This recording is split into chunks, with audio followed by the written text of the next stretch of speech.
Alex Udale is currently holding P2 with a 140.385, and is presently making their way through the Hunsrug section of the track.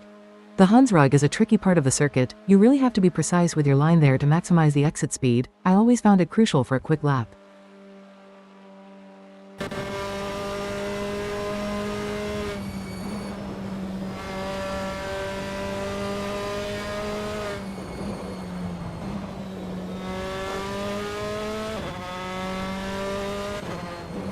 Just under 45 minutes left in practice, and Phil Bodkin is another driver yet to put a time on the board.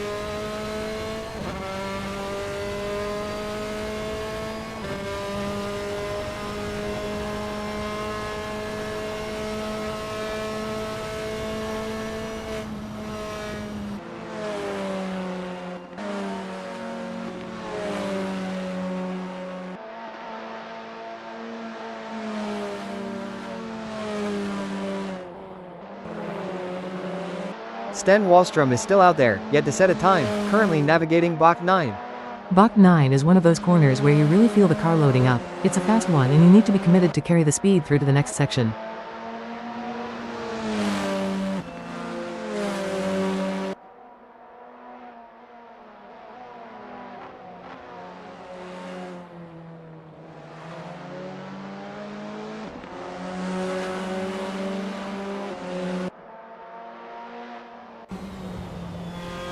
Alex Udale is now P4, having posted a 140.385, and is currently working through the Hugenholzbach. Hugenholzbach is a crucial turn because it leads onto a very long straight. Getting the exit absolutely perfect there is key to your top speed down the next section. I always focused on a clean run out of there.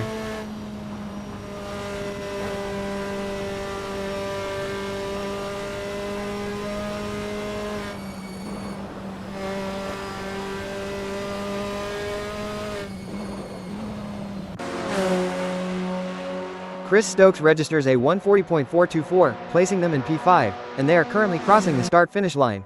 The start-finish straight here is a good place to reflect on the previous lap, and also prepare for the first corner. You can really feel if you've nailed the previous sequence or if there's more time to find.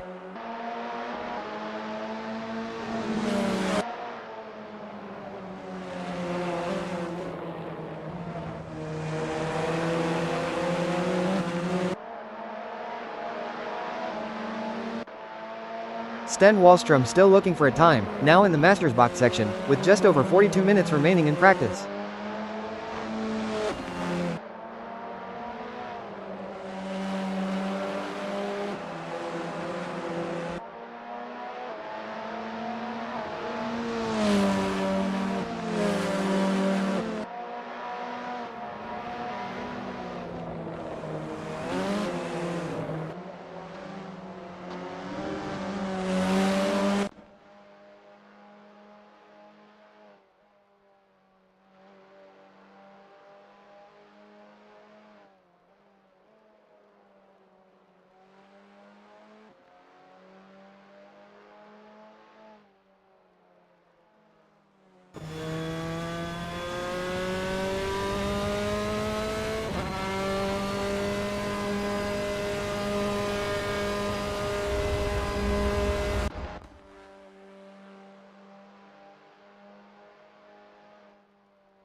Alex Udale remains in P5 with that 140.385, currently navigating the Scheivlach section. Scheivlach is a really high-speed corner. You're carrying so much momentum through there. It demands a lot of commitment and a precise entry to get it right. I always found it thrilling to get that one just perfect.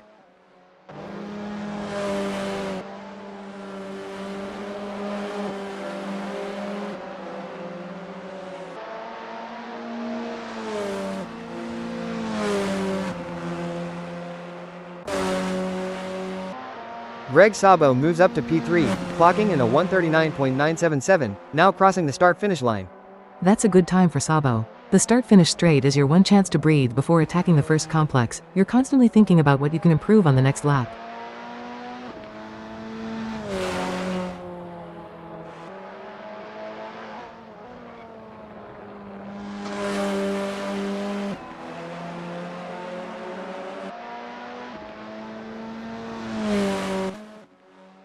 Nigel Walters now leads the way, setting a 1:39.116, with just over 40 minutes left in this practice session.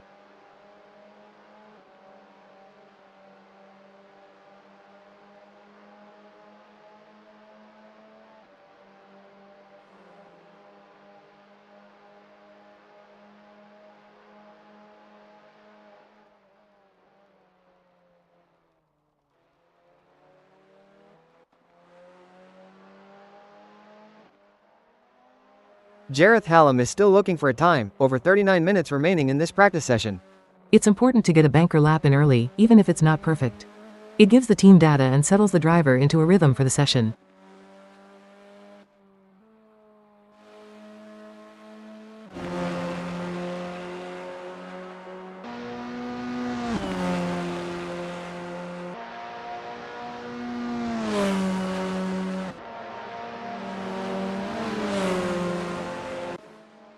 Alex Udale holds steady in P5 with their 1:40.385, just over 39 minutes still remaining in practice.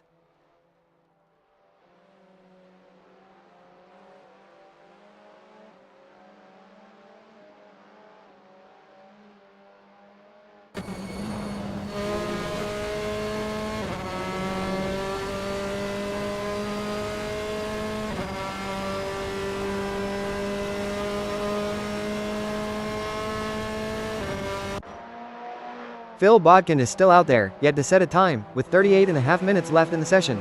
Sometimes drivers will spend a bit more time on setup runs or systems checks before going for a flying lap. There's no rush in practice, it's about preparation.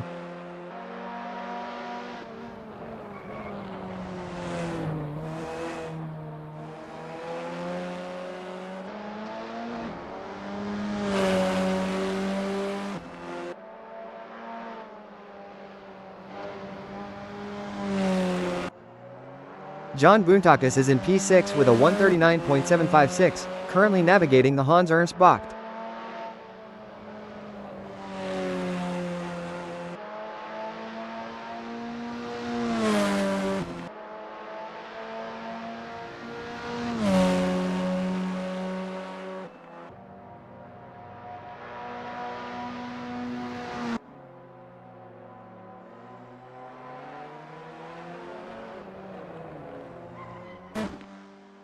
Jareth Hallam clocks a 1:39.330, rocketing them up to P2, and is now crossing the start-finish line.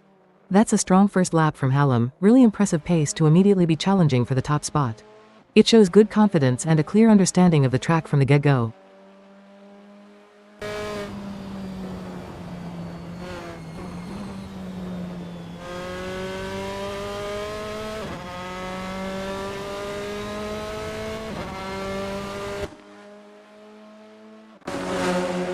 Sten Wallstrom finally posts a time, a 1:39.728, putting them into P7, as they cross start-finish.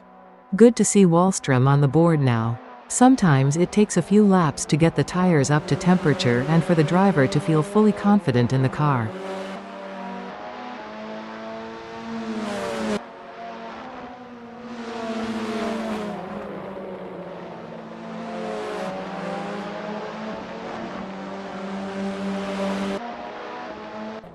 Nick Edwards is another driver yet to set a time, currently in the Hans Ernst Bacht.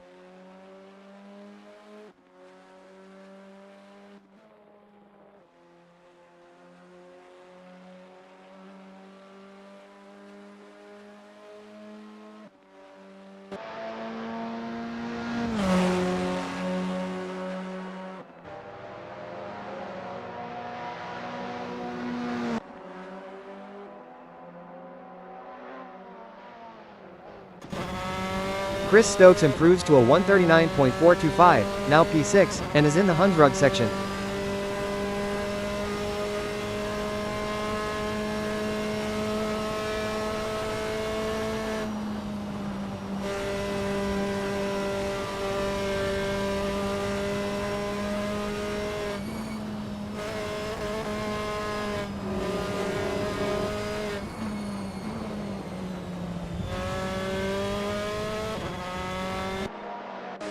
John Boontakis is now P9 with that 1:39.756, currently in Bach 10.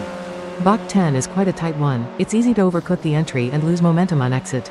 You really have to get the braking point precise.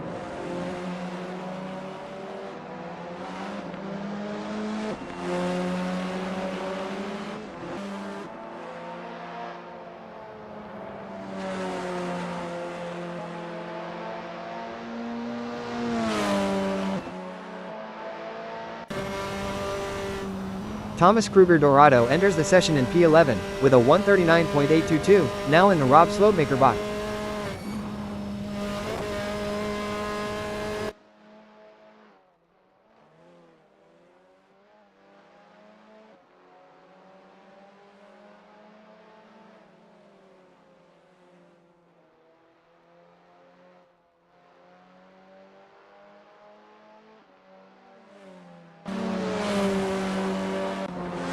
Niall Gagan still looking for a time, currently in the Hugenholzbach.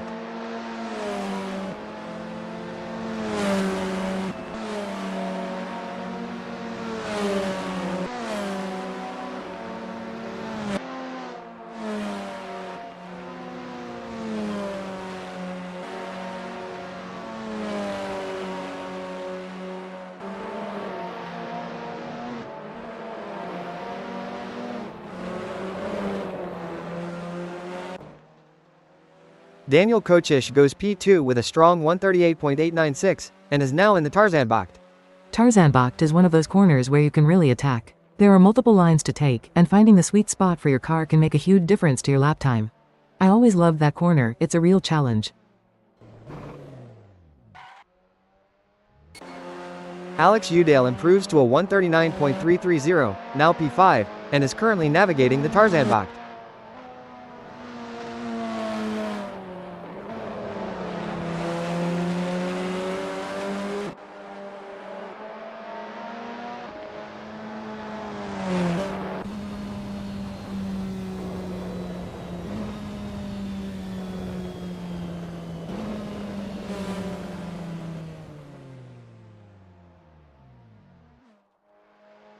Josh Mitchell is another driver yet to put a time on the board, with just under 33 minutes left in this session.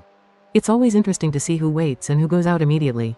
Sometimes a fresh track can be faster, but sometimes you want to see how it evolves.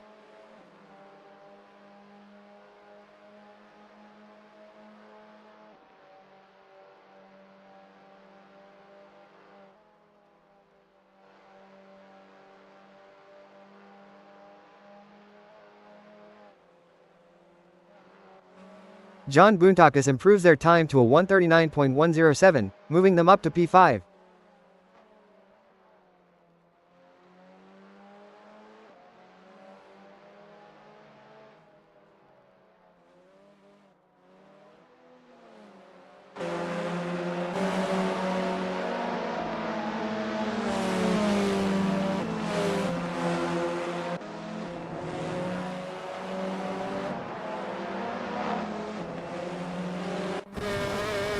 Daniel Kochish now P4 with that 138.896, currently in the Masters box section.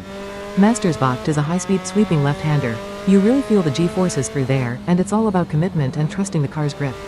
It's exhilarating to get that one right.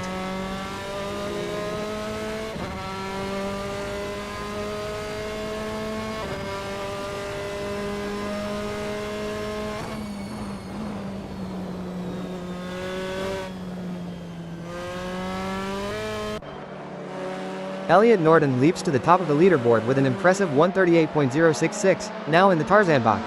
That's a fantastic lap from Norton. To be in the 1 minute 38 seconds and 0 milliseconds S this early in practice is a real statement of intent. They found a lot of pace quickly.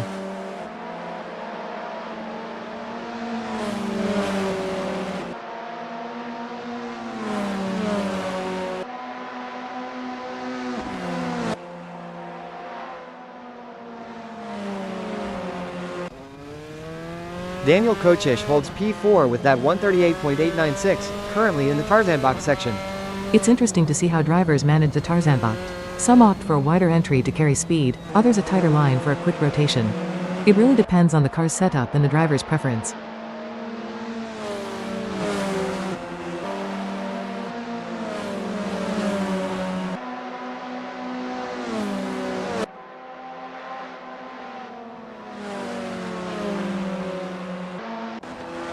Thomas Kruger Dorado slots into P2, setting a 138.339, now in the Gerlachbach.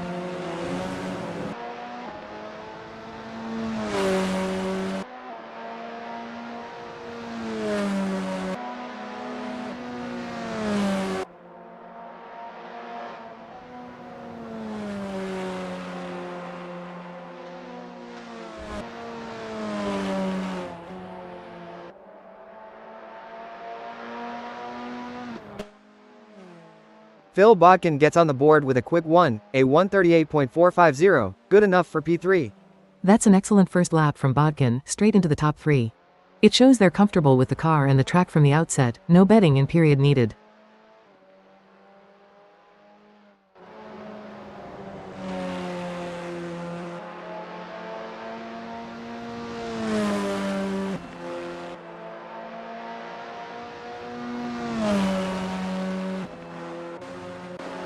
Jamie Price registers a 140.016, putting them into P16, currently in the Scheiblock section.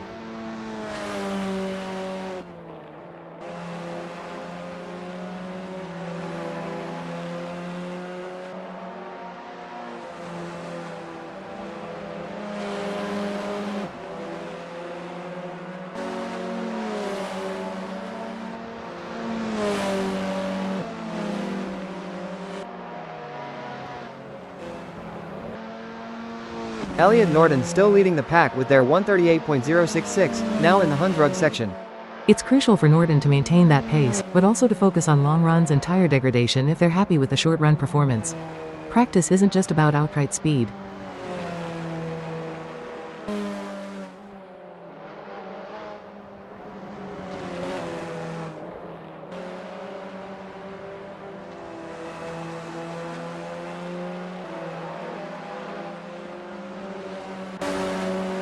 Jareth Hallam now P10 with their 139.330, navigating the Hunsrück section. They might be looking to improve there. Hunsrück is a place where you can gain or lose a lot of time depending on how well you carry your speed through the sequence of corners.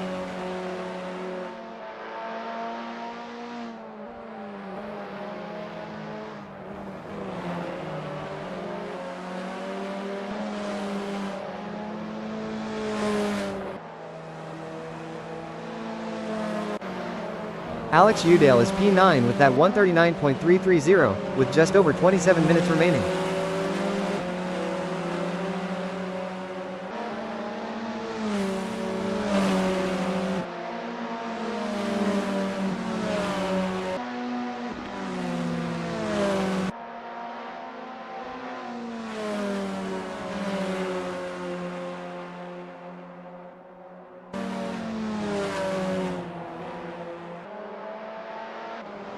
Niall Gagan puts in a 139.792, good for P16, currently in Bach 10.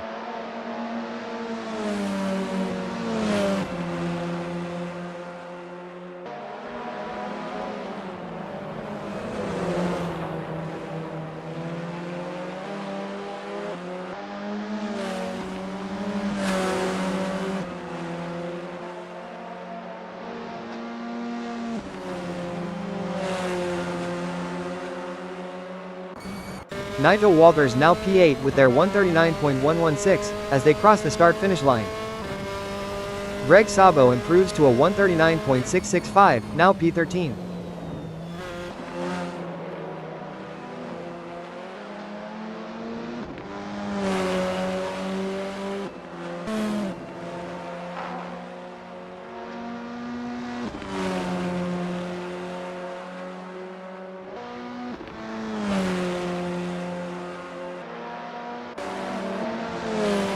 Daniel Kochish improves their time to a 138.728, now P4, and is in the Hunsrück section. That's a good step forward for Kochish, shaving a couple of tenths off. It shows they're still exploring the limits and finding more performance in the car.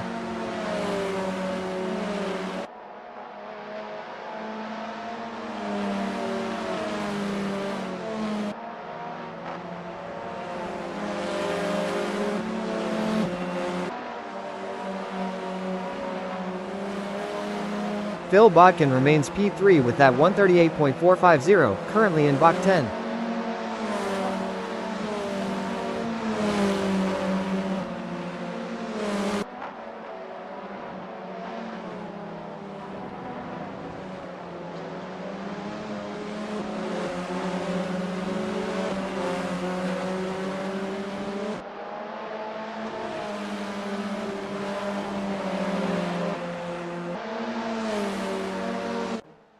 Greg Sabo is on a charge, improving to a 138.651, moving them up to P4, now in Bach 10.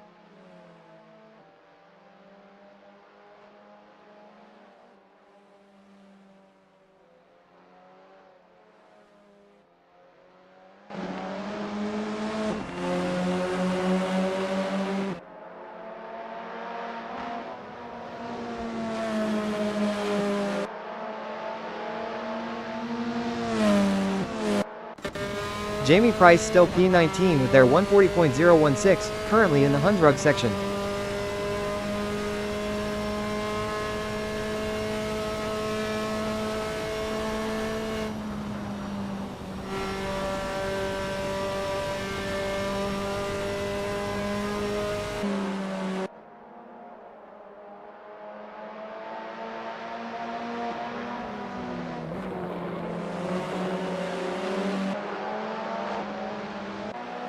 Adam Tiaz posts a 139.413, placing them in P15, with just under 24 minutes left.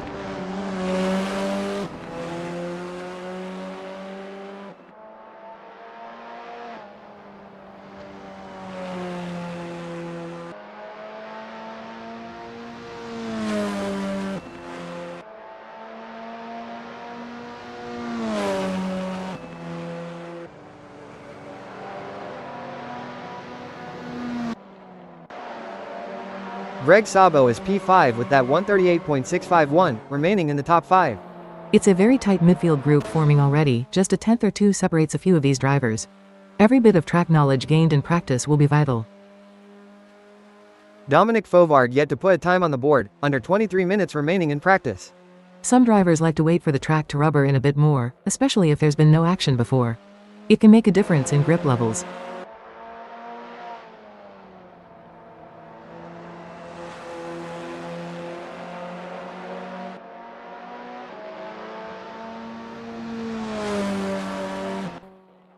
Jareth Hallam improves to a 138.755, moving up to P8, and is now in the Masters Box.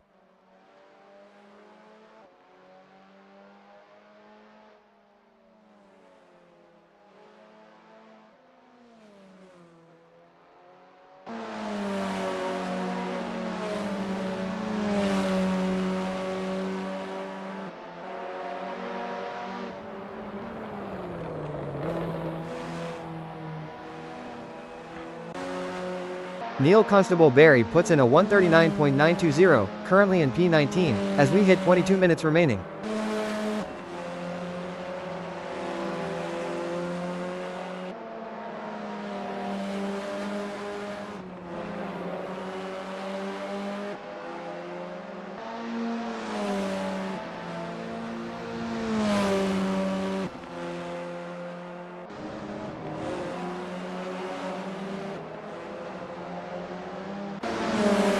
Nick Edwards gets on the board with a 139.835, good for P17. It's always a relief for a driver to get that first time in, just to have a baseline. Now they can focus on finding those extra tenths.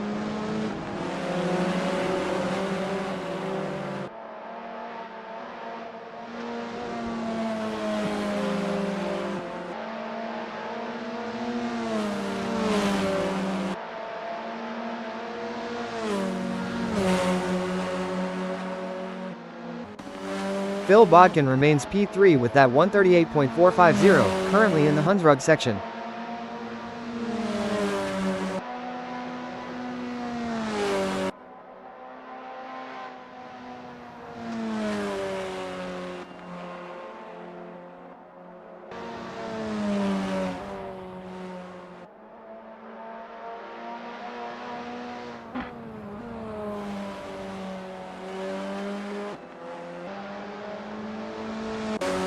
Dominic Fovard still yet to push a time, as they cross the start-finish line.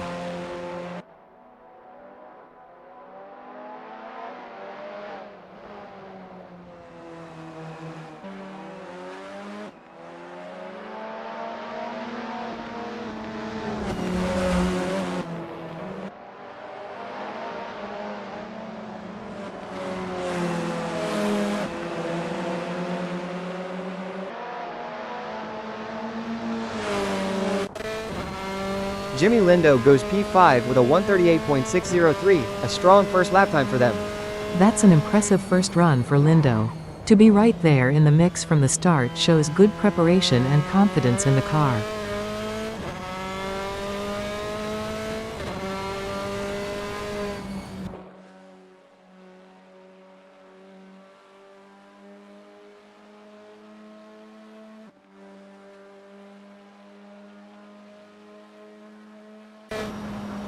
Jareth Hallam holds P8 with that 138.755, currently navigating the shy block section.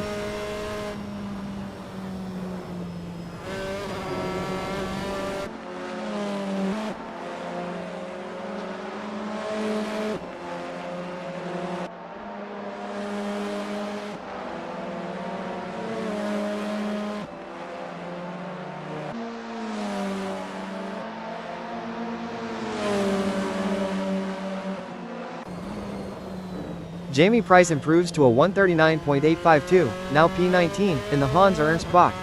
Every 10th counts, even in practice. They'll be looking at the data to see where they can find more time, especially in a corner like Hans Ernst Bocht, which is critical for the next straight.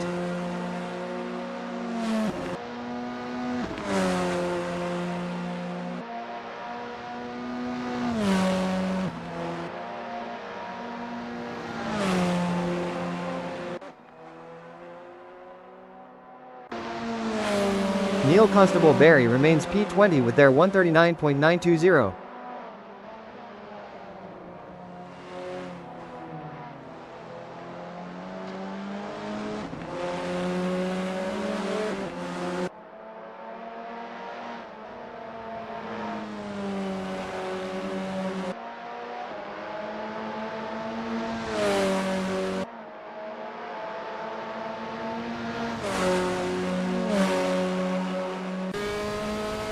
Sten Wallstrom improves to a 139.521, now P18, and is in the Hunsrug section.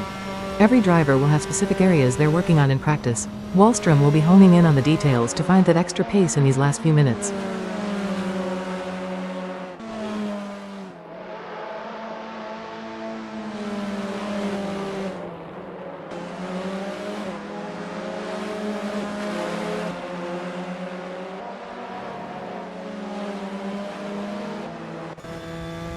David Constable Barry still looking for a time, currently in Bach 10.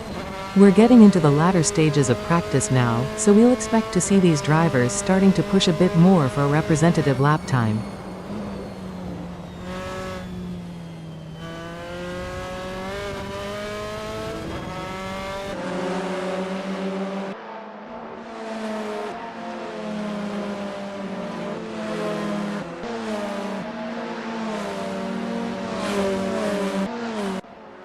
Alex Udale improves to a 139.213, now P14, currently in the Tarzan Bocht.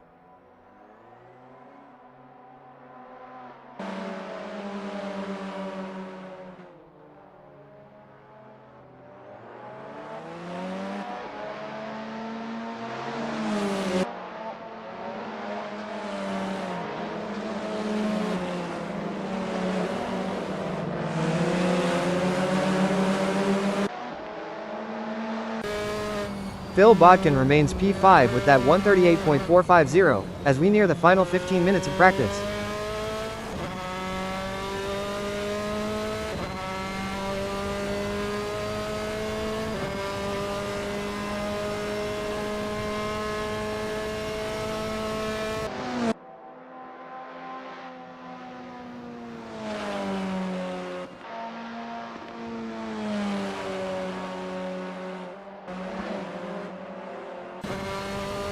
Niall Gagan puts in a strong lap, a 139.009, moving them up to P9.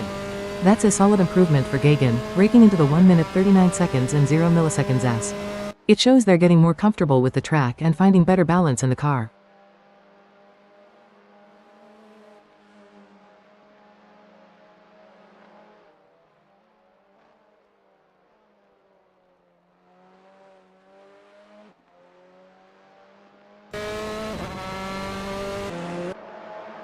Jody Fannin enters the top 20 with a 139.339, currently P16.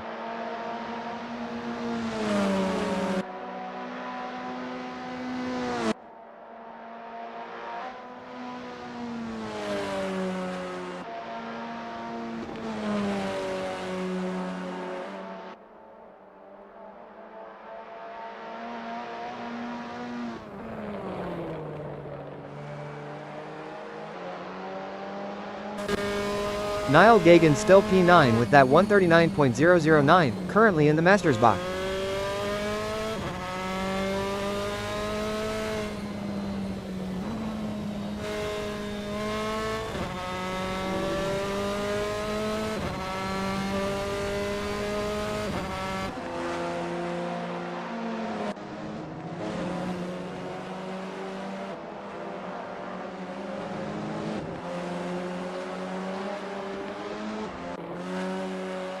Jareth Hallam holds P8 with that 138.755, now in Bach 9, as we hit the 14-minute mark. Every lap at this stage is about fine-tuning. Bach 9 is a place where you can really test the stability of the car under high speed, and it takes a lot of confidence.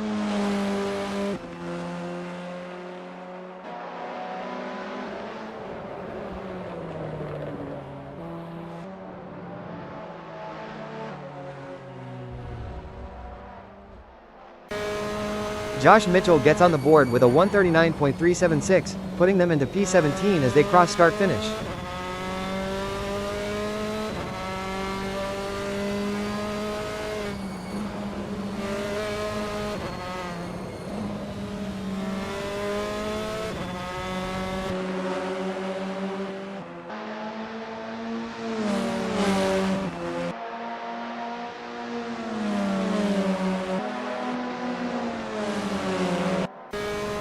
David Constable Barry gets a time on the board, a 140.557, now P21, as they cross start-finish.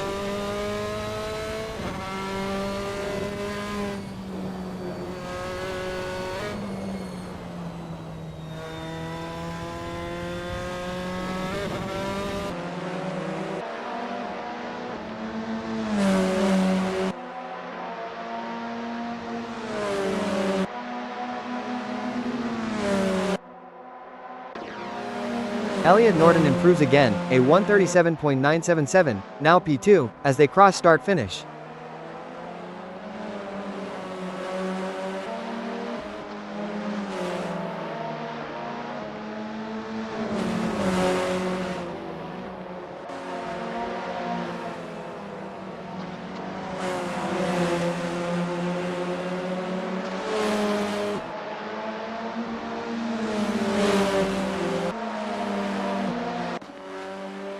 Niall Gagan improves again, a 138.808, moving up to P9, and is currently in the Tarzan box.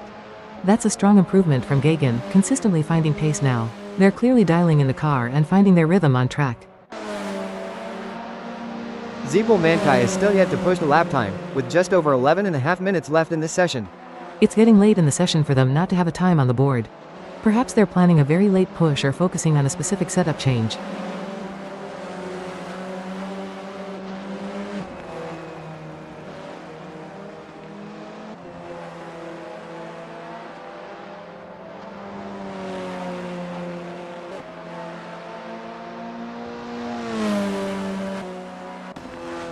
Jody Fannin remains P17 with their 139.339.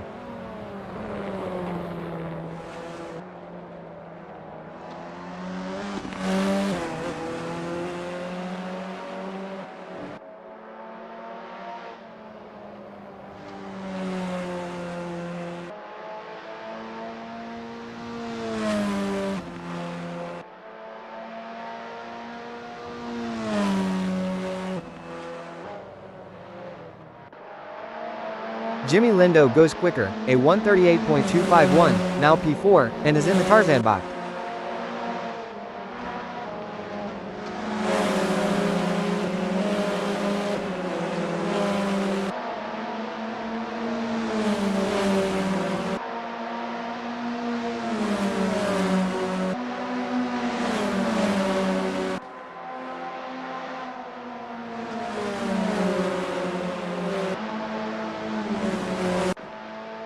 Dominic Fovard gets on the board with a 139.213, placing them in P16, currently in the Ari Luyendyk box.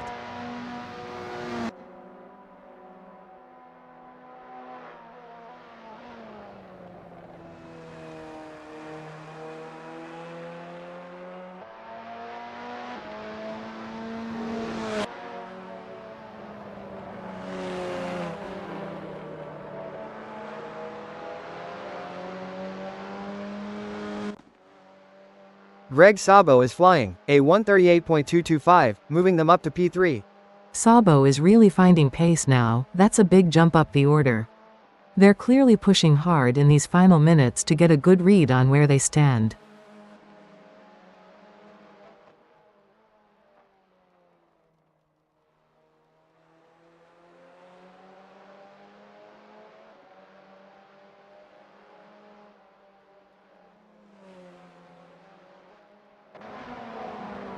Jimmy Lindo holds P5 with that 138.251, now in the Tarzan box. It's all about consistency in these final minutes. Lindo will be looking to put together a complete lap, not just individual fast sectors.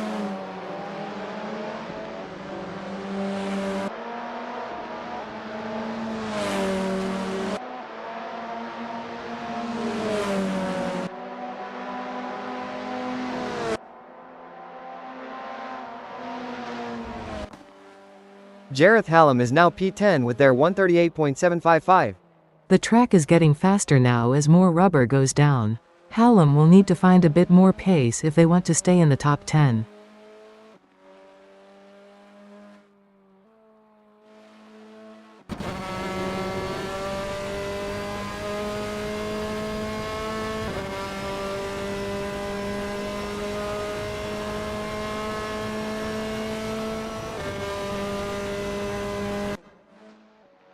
Greg Sabo is P4 with that 138.225, currently in the Kumo-Bocht. Kumo-Bocht is a quick right-hander. It's one of those corners where you need to be precise on entry and trust the car to get the power down early on exit. I always enjoyed that one.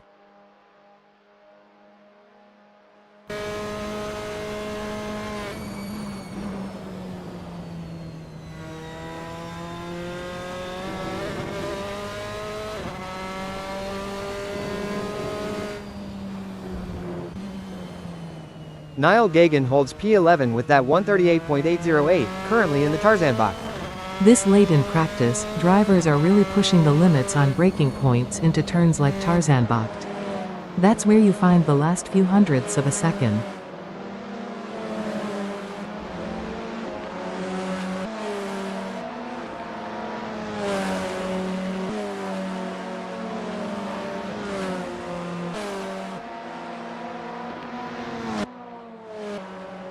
Nick Edwards improves to a 138.990, moving up to P15, and is in Bach 10.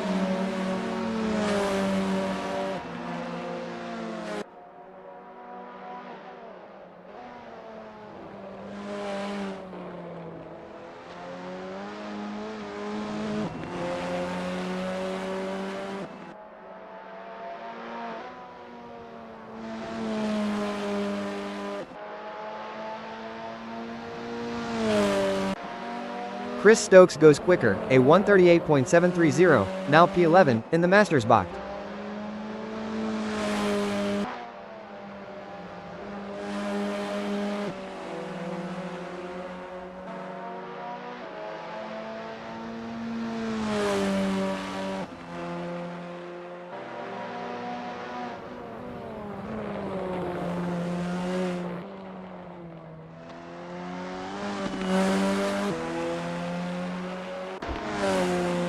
Elliot Norton is P3 with that 137.977, currently in the Ari Luyendyk Bocht. The Ari Luyendyk Bocht is a high-speed banking corner that requires a lot of confidence and a stable car. Getting that right helps set up the run onto the main straight beautifully.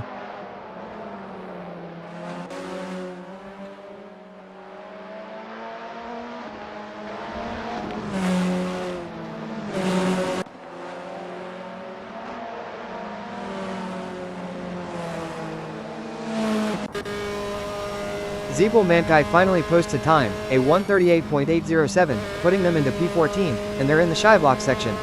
That's a very respectable first lap time for Mankai, straight into the mid-pack.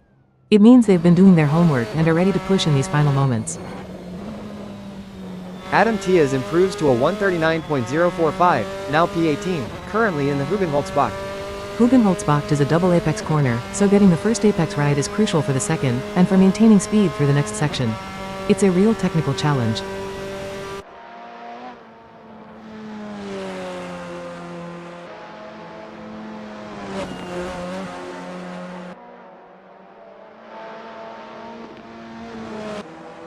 Chris Stokes holds P12 with their 138.730, currently in Bach 10.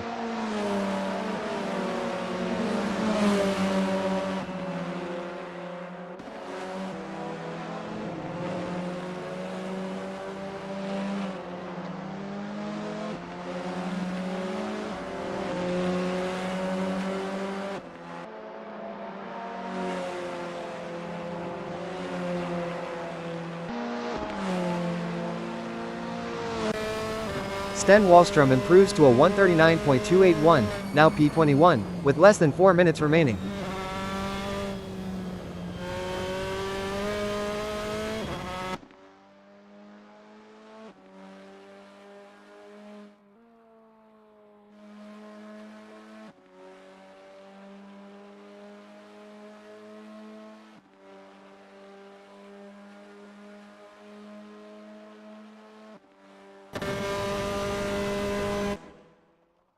Phil Bodkin improves their time, a 138.365, moving up to P8. Bodkin is finding more pace as the session winds down. Those last few minutes are when drivers really push for a strong lap, knowing it's their final chance to gather data on a fresh tire.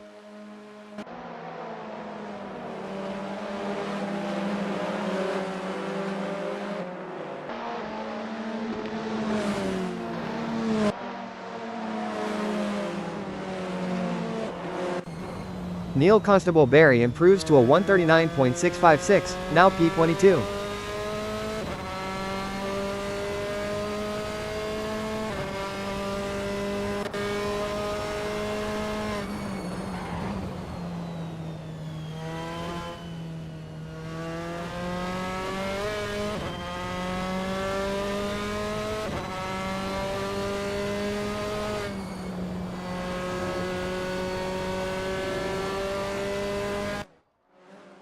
Phil Bodkin remains P8 with that 138.365, currently in Bach 9.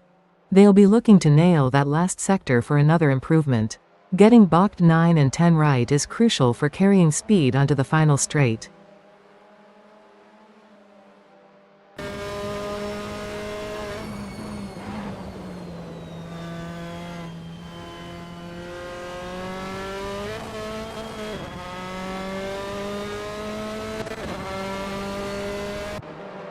Neil Constable Barry holds P22 with their 139.656, now in the Hugenholzbach.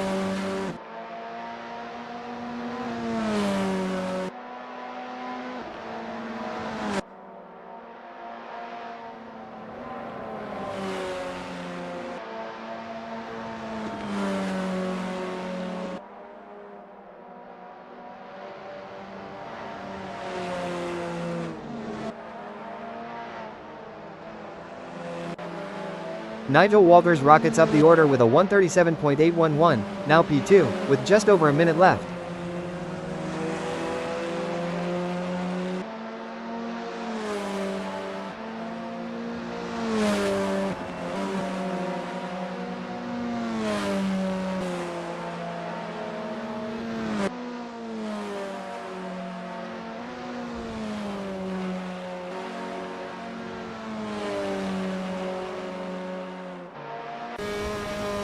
Jimmy Lindo holds P8 with that 138.251, now in the shy block section, as time ticks away.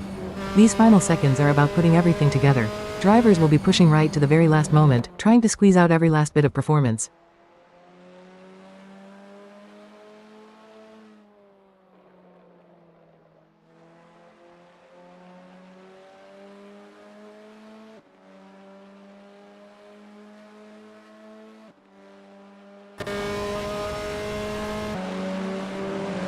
Phil Bodkin is P10 with that 138.365, with only 11 seconds left on the clock.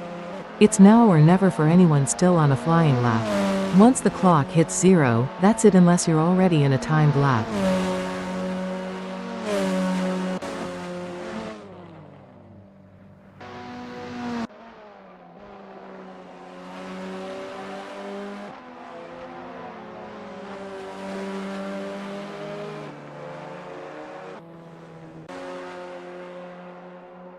Greg Sabo improves again, a 138.015, moving them up to P6, and they are now in the shy block section with just 20 seconds remaining.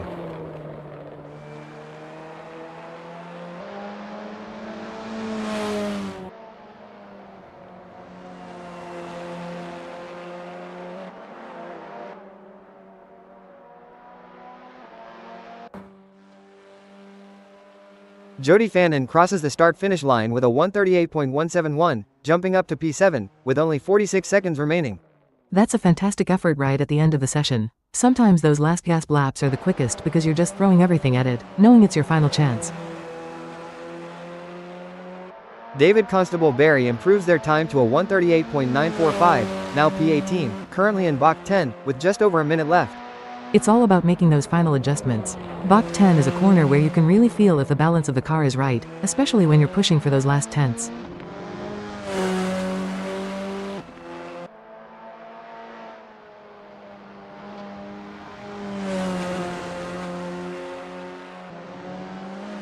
Jimmy Lindo holds P8 with that 138.251, now in the Hans Ernst Bach. Lindo will be looking for a late improvement. Hans Ernst Bach is a key corner because it dictates your speed onto the next straight, so a good exit there is crucial for a fast lap.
Welcome back to Zandvoort for qualifying, the wind already picking up to a testing 9 knots.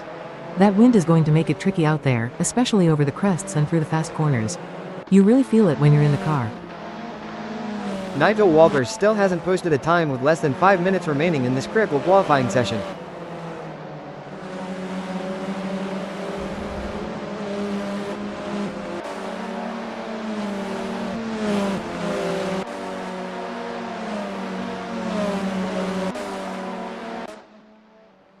And Sten Wallstrom is another driver yet to set a lap time, the clock ticking down quickly now, only 4 minutes 21 left. You've really got to get out there and get a banker lap in. It's so easy to make a mistake when you're pushing and then you're left with nothing.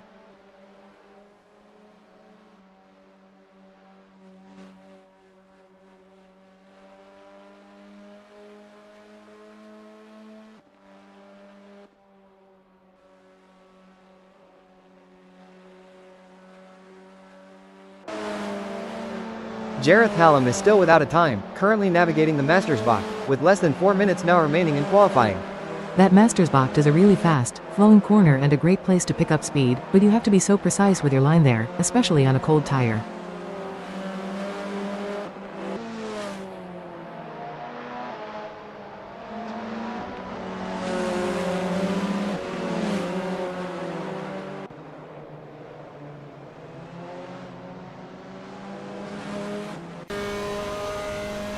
David Constable Barry is on the start-finish straight, but crucially, still hasn't registered a lap time. We're down to 3 minutes, 17 seconds. He'll be looking to extract every bit of grip on these out laps. You need to get heat into the tires quickly to make that first flying lap count.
And David Constable Barry immediately goes P1, a 1:39.591, a brilliant first effort with less than 90 seconds on the clock.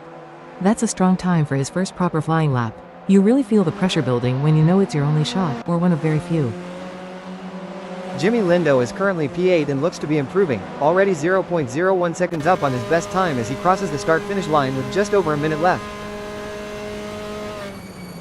Jamie Price, down in P14, is also improving through the start-finish, currently 100th up on his best as the clock ticks past the 1-minute mark. Every 10th counts right now. When you see those negative deltas, you know the driver is absolutely on the limit, trying to find that final bit of pace. Phil Bodkin is on the start-finish straight, still without a time, and with only 52 seconds left on the clock. He's really up against it now. He needs to nail this first flying lap, there won't be another chance. David Constable Barry, now down in P14, is absolutely flying. He's over 3/10 up on his best time as he comes through Bach 10, with less than 40 seconds left. He needs this lap. When you drop down the order like that, you know you have to find something extra, and he's really delivering under pressure right now.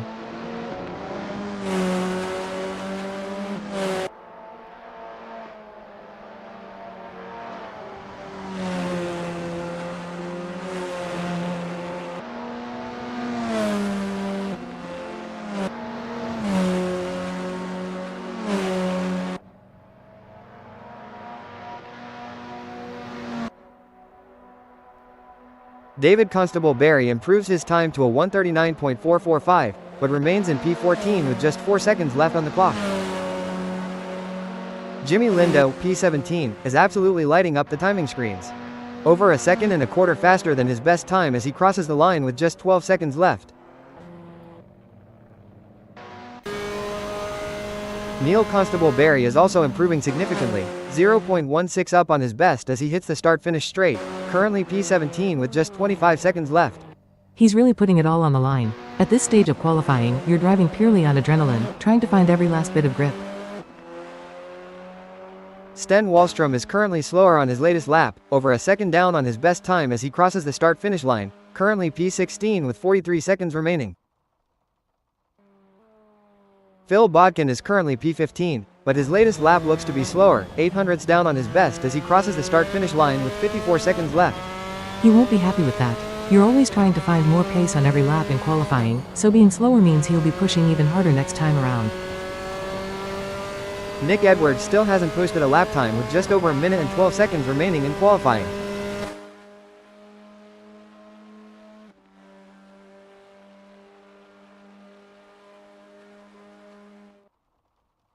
Nick Edwards sets a 1:38.924, immediately placing himself into P11. A strong first effort from him. That's a very respectable first lap for Nick, especially with the limited time he had. It shows he's not easily flustered under pressure.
Welcome back to race day here at Circuit Zandvoort. The atmosphere is electric, and with a slight breeze of 5 knots, conditions are perfect as we prepare for the lights out. On pole position, it's the UK's Thomas Kruger Dorado, an M-Class driver, looking strong in his Formula RSS 4. Lining up alongside him in second, another Brit, Elliot Norton, in a Pro-Am class Formula RSS 4. Starting from third, we have Zeepel Mankai, the unknown quantity, ready to challenge. Third on the grid is a great place to be for the first corner. You can watch the lead pair and pick your moment.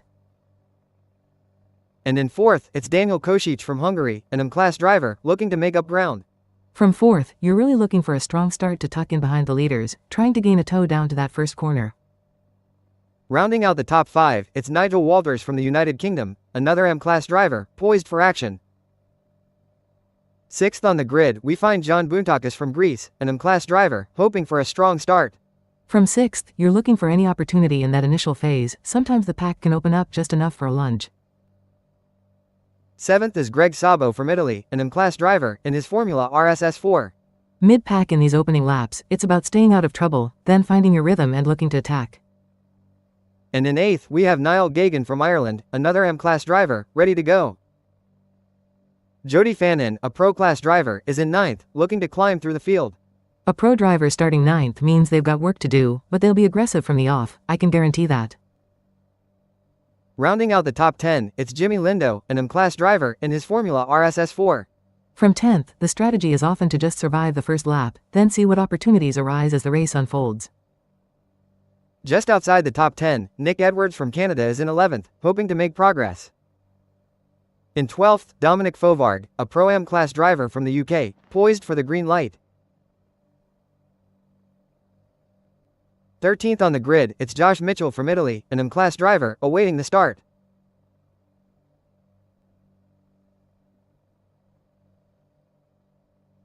Chris Stokes from England is in 14th, a Pro-Am class driver, looking to move forward.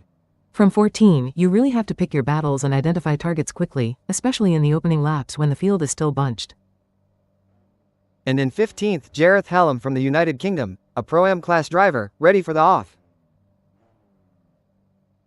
Starting from 16th, it's Phil Bodkin from England, an M-Class driver, looking for a strong run. From the back of the grid, it's about being patient, avoiding the chaos, and then slowly but surely picking off cars one by one. 17th on the grid, we have Alex Udale from England, an M-Class driver, hoping for a clean start. And in 18th, Sten Wallstrom, an M-Class driver, rounding out our field today. The lights are out and we are underway at Zandvoort. A fantastic start for the entire field.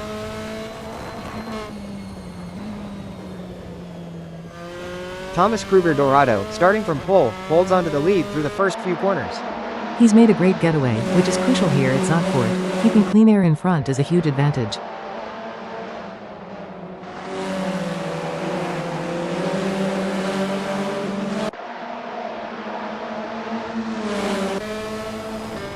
Elliot Norton in second has held his position well, tucked right in behind the leader.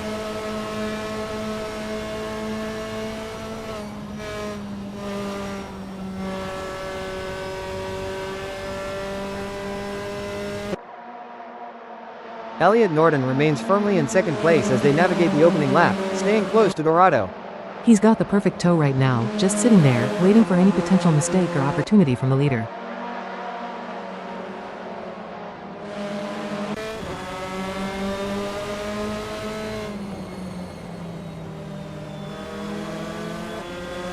A good start for David Constable Barry, up 3 places already from P19 to P16 in these opening moments.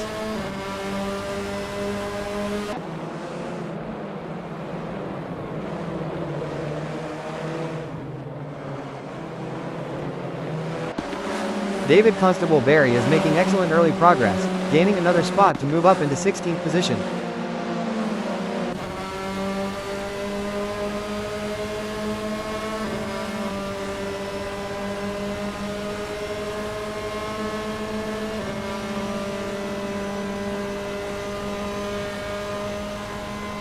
Dominic Fovard holds on to 12th, but Jareth Hallam has made a strong move and is now just a 10th ahead in P11.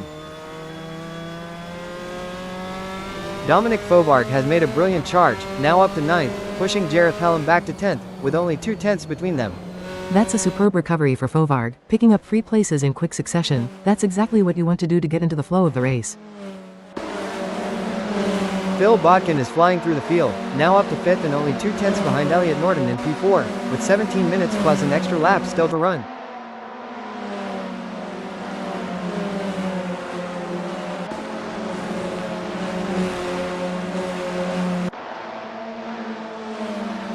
Phil Botkin remains in 5th, but the gap to Elliot Norton in 4th has opened up slightly to half a second.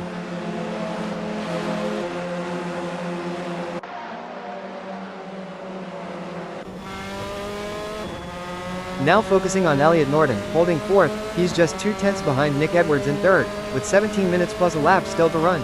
That's a very tight gap. Norton will be looking to put the pressure on through these next few corners and force a mistake. Elliot Norton has made the move. He's now up into 3rd, pushing Nick Edwards back to 4th, the gap is only 2/10. Brilliant driving from Norton there, he saw the opening and didn't hesitate. That's the kind of precision you need to gain positions.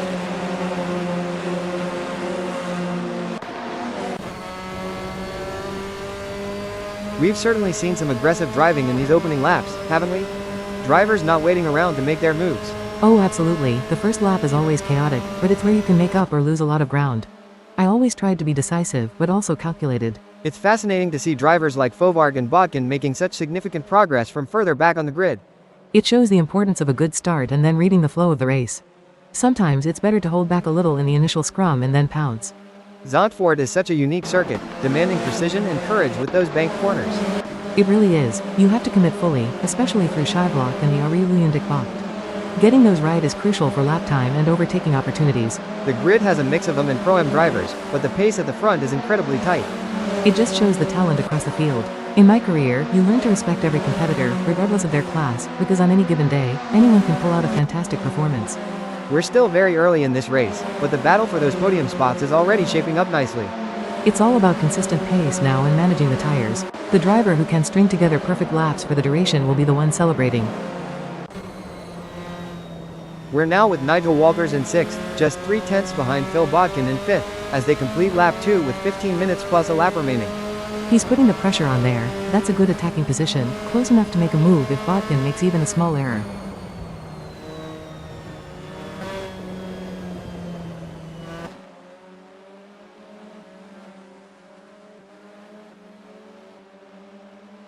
Nigel Walters remains in 6th, but the gap to Phil Botkin ahead in 5th has now grown to half a second. Niall Gagan in P17, with a very tight margin of 3/10 over John Boontakis behind him in P18, still 15 minutes plus a lap to go. Niall Gagan has moved up to 16th, pulling away from John Boontakis, who is now 2/10 back in 18th. He's finding some pace there. Sometimes all it takes is one clean pass to get into a rhythm and start making progress. Niall Gagan has dropped back to 17th, and John Boontakis is now ahead of him in 16th, with a gap of only a 10th. Now with Chris Stokes in 18th, just 2/10 off Niall Gagan in 17th, as we enter the third lap, 14 minutes plus a lap left. That's an important battle, even at the back of the pack. Every position counts for championship points and pride.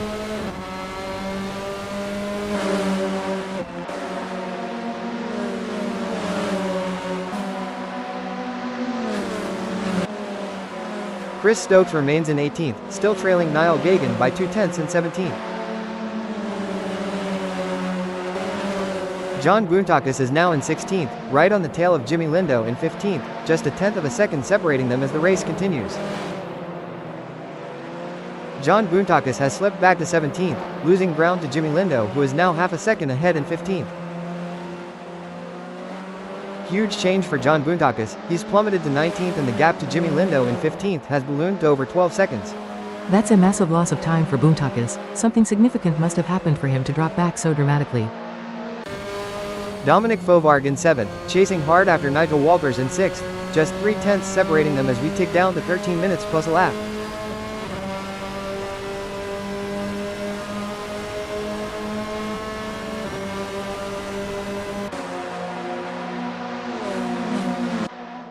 Dominic Fovard has closed the gap to Nigel Walters, now only a 10th separating them for 6th place. That's an even more aggressive move from Fovard. He's clearly got a good feel for the car and is pushing hard to gain that position. John Boontakis has dropped to 20th and is now fighting for position with Sten Wallstrom, just 3/10 separating them at the start-finish line. He's really struggling out there. That's a tough situation to be in, trying to regain lost ground while battling another driver. John Boontakis has managed to regain a spot, now up to 19th, with Sten Wallstrom a couple of tenths behind in 20th.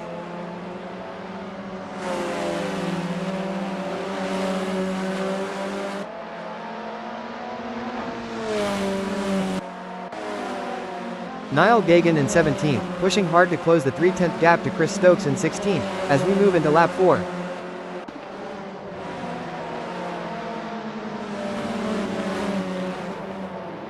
Niall Gagan has gained a spot, now up to 16th, chasing Chris Stokes in 15th, still separated by 3/10.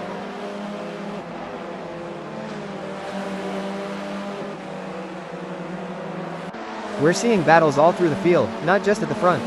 That mid-pack is really intense. It is, and that's often where you learn the most. You're constantly having to anticipate, block, and look for overtakes. It's mentally exhausting. It looks like concentration is key, especially on a track like Zandvoort where one small error can be costly. Absolutely. I remember races where I was physically fit, but mentally drained from the sheer focus required. It's a full-on mental game as much as physical. Are we seeing any signs of tire degradation playing a role yet, or is it too early? Not overtly, but the drivers at the front will be managing their tires proactively. You want to preserve them for those crucial final laps. The grid has a real mix of classes, but the racing is close across the board. It just shows the talent. Sometimes that raw pace isn't enough. Racecraft and a cool head can bridge the gap, and we're definitely seeing that today. The banking here at Zandvoort, do you think it affects how drivers choose their lines in a battle? For sure. It can give you a slingshot effect if you get it right, but it also really loads the tires. You have to be precise. Too much angle and you'll scrub speed. Nigel Walters is now in 7th, chasing Dominic Fovarg in 6th, with just 2/10 separating them in 10 minutes plus a lap remaining.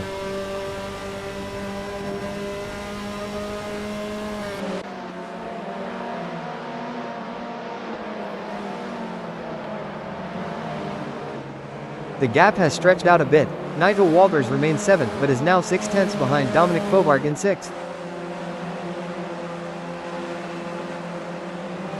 It's interesting to see how these gaps ebb and flow. Sometimes it closes right up, then suddenly it's half a second.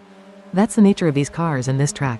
One slight lock up, one wide exit, and suddenly you've lost time. And conversely, a perfect run can gain you a tenth or two in a sector. We're starting to get into the latter half of the race now. Drivers will be thinking about managing their equipment. Definitely, you can push hard in the first half, but now you need to be smart. Are the tires still strong? Is the brake pedal feeling consistent? These are questions running through their minds. The wind is still at 5 knots, not a huge factor, but could it affect some of the faster sections? A little bit, especially through the quick changes of direction. It can just give you that tiny bit of instability, which you have to correct for, and those corrections can cost you a fraction of a second over a lap. Are there any drivers who you think are perhaps being a bit too aggressive or too passive at this stage? It's hard to say without being in the cockpit, but I've always believed in a balanced approach. You need aggression, but it has to be controlled. Sometimes being too passive means you miss opportunities, but too aggressive can lead to mistakes. We've seen some great overtakes so far, particularly on the run into turn 1. That's often the best place here, especially with the slipstream off the banking. But you have to judge your braking perfectly because it's easy to overshoot and lose the position again. Alex Udale is right on the tail of David Constable Barry for 8th position, just a tenth of a second between them as we get to 9 minutes plus a lap remaining. That's proper bumper-to-bumper racing. Udale will be looking for any opportunity, particularly in the braking zones.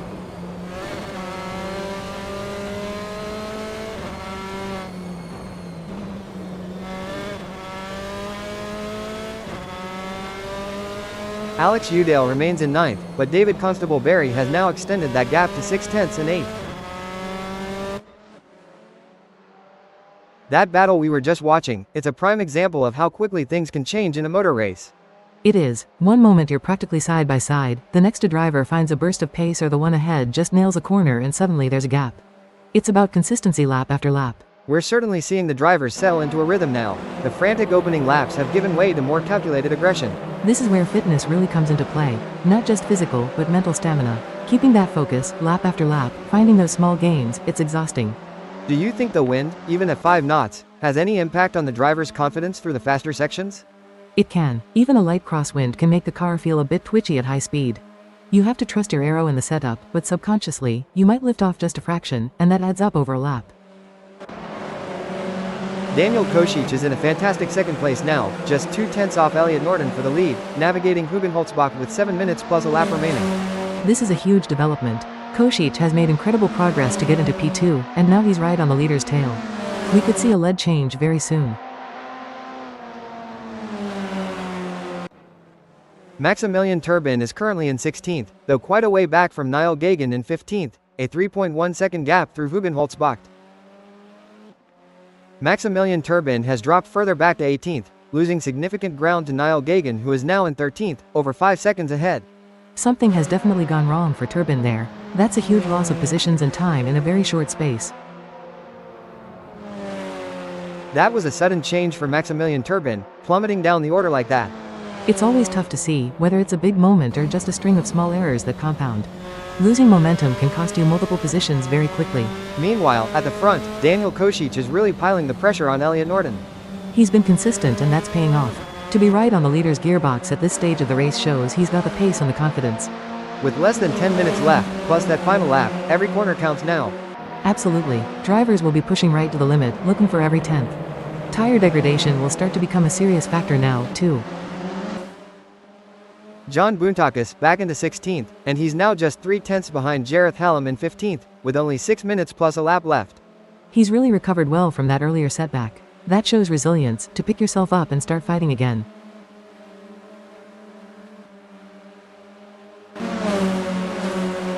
John Boontakis has made the move.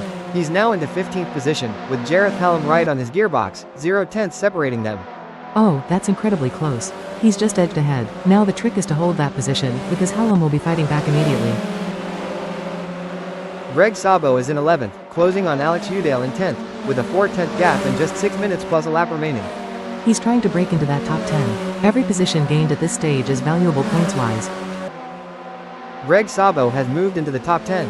He's now in 10th, just a 10th ahead of Alex Udale, who he's pushed back to 11th.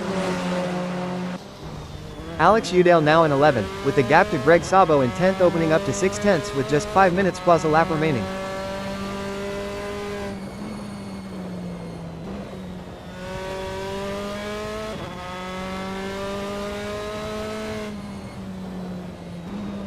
A significant change here for Alex Udale. He's lost considerable ground, still in 11th but now almost 3 seconds behind Greg Sabo in 10th.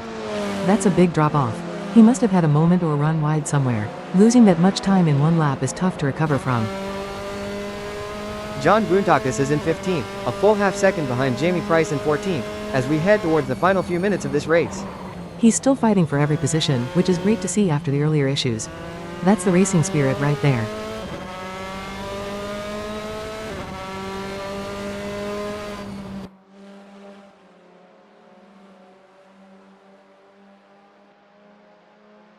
John Boontakis remains in 15th, still trailing Jamie Price in 14th by half a second. He needs to find something extra in these last few laps if he wants to gain that spot. Every corner has to be perfect. Dominic Fovarg in 7th, chasing Nigel Walters in 6th, the gap a close 3/10 with only 4 minutes plus a lap to go.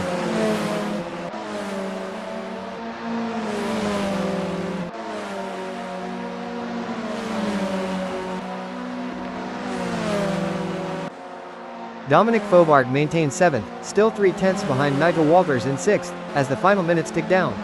He's holding that gap, which means he's consistent, but to make the pass, he'll need to find a burst of pace or wait for an error. Niall Gagan in 13th is right on the tail of Jimmy Lindo in 12th, just a 10th between them with barely any time left.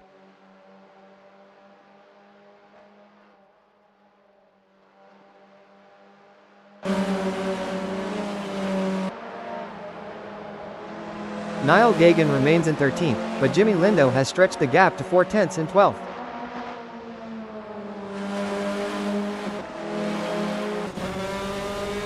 Chris Stokes is now in 16th, right behind Jareth Hallam in 15th, just a 10th of a second in it as we close in on the final lap. This is going to be a sprint to the finish. Every position is still up for grabs, and these drivers are really pushing. Chris Stokes has made the move. He's up into 15th, pushing Jareth Hallam back to 16th, with only a 10th separating them. He timed that perfectly. That's a crucial late race pass, and he'll be defending hard now to keep that position.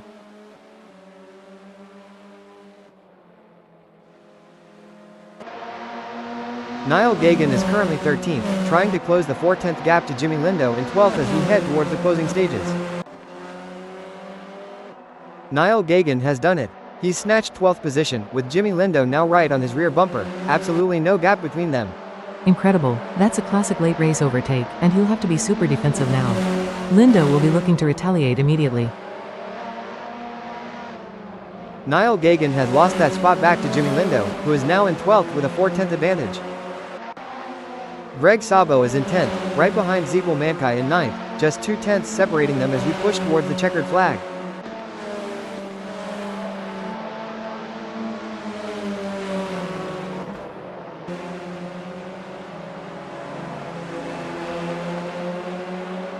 Greg Sabo is still in 10th, but Zeeble Mankai has edged out to a 4/10 lead in 9th. He's holding that position for now, but Sabo will be trying to close that gap back down as quickly as possible.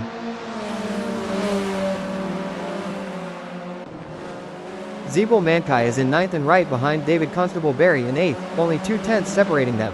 Every position is being fought for as we near the end. This is what racing is all about.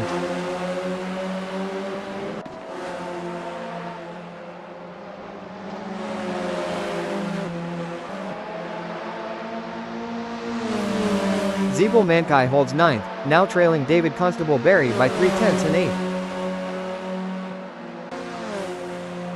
What a race this has been.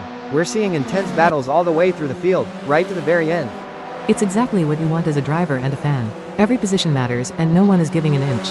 The commitment is fantastic. Those small gaps, sometimes just a tenth of a second, make for such exciting racing. That's where the real skill comes in. Being able to hold that proximity without making a mistake, or finding that tiny advantage to make the pass, it's incredibly difficult under pressure. Do you think Zandvoort's unique layout encourages this close racing? Absolutely. The flow of the circuit, the opportunities for slipstreaming on the main straights, and then the technical sections, it all combines to create these constant pressure points. We're rapidly approaching the final lap, and the tension is palpable. Every driver will be on the absolute ragged edge right now. No room for error. It's all or nothing in these final moments. Greg Sabo is right back on the bumper of Zeeble Mankai for 9th, only a tenth of a second separating them as we head towards the final moments.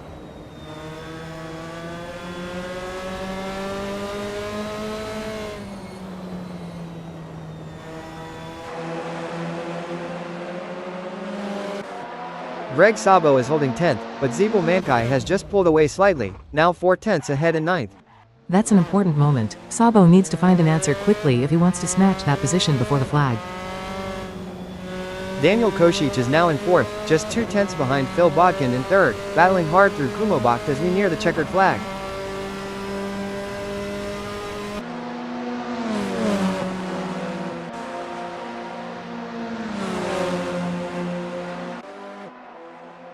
Daniel Kosic remains in 4th, still 2/10 off Phil Bodkin in 3rd as they push through these final sections. Neil Constable Barry in 18th, a little over 8/10 behind Jareth Hallam in 17th, pushing towards the end.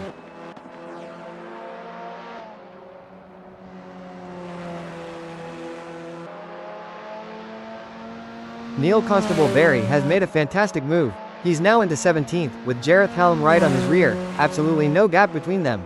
What a superb move at this late stage. He's just snatched that position right at the last moment. Brilliant commitment. We are really seeing some incredible late race fighting here. Every position is still being hotly contested. This is where the racecraft really shines through. Who can hold their nerve, who has managed their tires best, and who's got that last bit of bravery for a late lunge. That last move by Neil Constable Barry was executed perfectly, right on the cusp of the finish. It was. To time that so precisely, to judge the braking and the apex when you know it's a make-or-break moment, that takes a lot of confidence.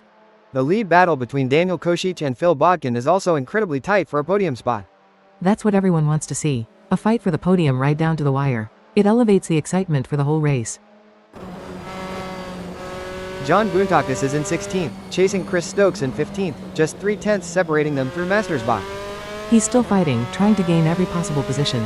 That's the hallmark of a true racer. Huge gain for John Boontakis. He's up to 15th, and Chris Stokes has dropped back dramatically to 17th, now over 13 seconds behind. Wow, that's a massive turnaround. Something must have gone very wrong for Stokes, while Boontakis has just capitalized brilliantly. That was an absolutely huge swing in fortunes for John Boontakis and Chris Stokes, completely unexpected. It just goes to show you that a motor race isn't over until the checkered flag drops. Anything can happen, right up to the very last corner. We've seen multiple drivers have a significant drop or gain in position today, often without an obvious incident. It highlights the fine margins. A tiny error, a bit of tire degradation, or a perfect run through a tricky section, and the gaps can open or close so quickly. The intensity of the final laps is really something else. Drivers are pushing beyond what they might normally do. That's the adrenaline and the desire to win, or to gain that one extra spot. You're running on fumes sometimes, but you find that extra little bit from somewhere. Daniel Kosic has dropped to 5th, now 4/10 behind Phil Bodkin in 4th, as they continue to battle in these frantic final laps.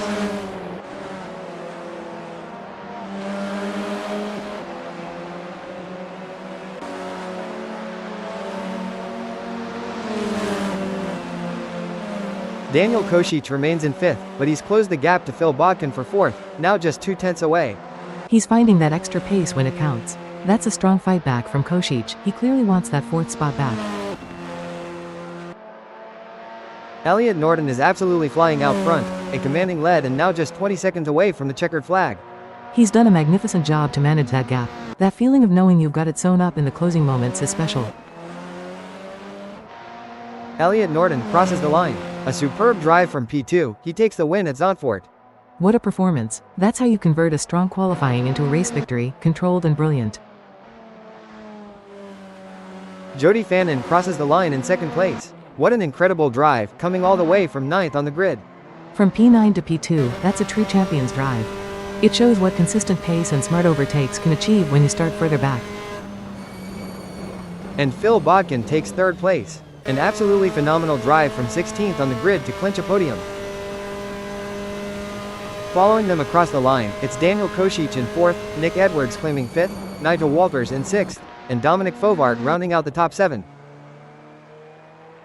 Further down, we have Greg Sabo in 8th, Zeeble Mankai taking 9th, David Constable Barry in 10th, and Alex Udale finishing in 11th.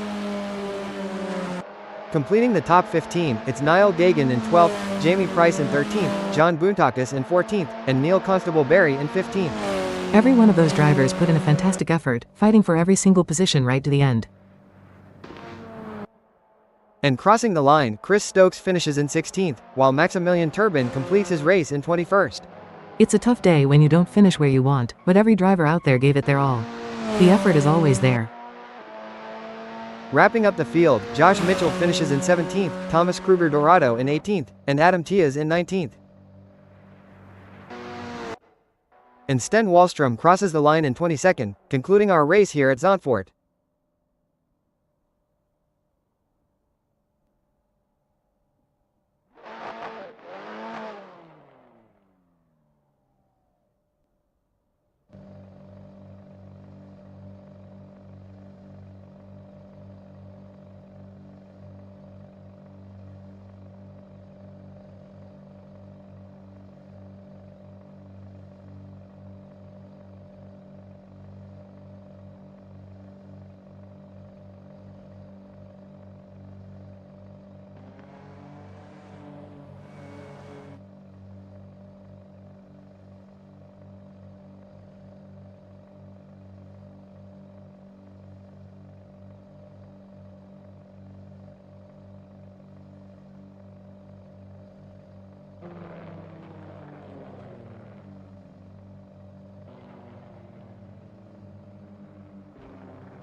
Welcome race fans, we are live at a blustery circuit Zandvoort for race day, with winds already at 7, this promises to be an unpredictable one. And starting on pole today, from the UK, it's Adam Tias in his Formula RSS 4, leading the AM-class charge. Lining up right alongside Tias, in second position, it's fellow Brit Thomas Kruger Dorado, another strong contender in the AM class. And completing the top 3 on the grid, from Italy, it's Josh Mitchell, also in a Formula RSS 4 and competing in the AM class. Just behind them, in P4, we have Chris Stokes from England, a Pro-Am class driver. The Pro-Am drivers often add a different dynamic to the early laps, especially with the wind today. You have to be smart, pick your moments, it's not just raw pace. Rounding out the top 5 on the grid, it's Neil Constable-Barry from the UK, another M-class driver. And in 6th position, we have John Boontakis from Greece, in his Formula RSS 4, an M-class competitor. 6th is a tough spot off the line here, you're right in the thick of it. Getting clear air is critical in these early moments. 7th on the grid, it's Jamie Price in a Formula RSS 4, also competing in the AM class. Lining up 8th, it's Niall Gagan from Ireland, another AM-class driver in the Formula RSS 4. And in 9th, we have Alex Udale from England, also in the AM class.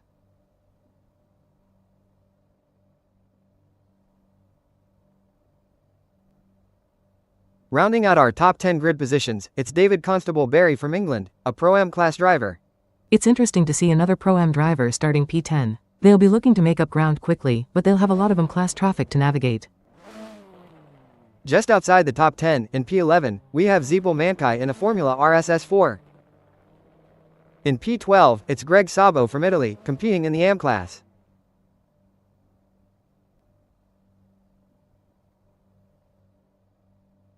Thirteenth on the grid, Dominic Fovard from the UK, a Pro-Am class driver. Fovard will be pushing hard from here. It's a long way back, but if they can find clear track and a rhythm, they can still make progress. They'll need to be aggressive early.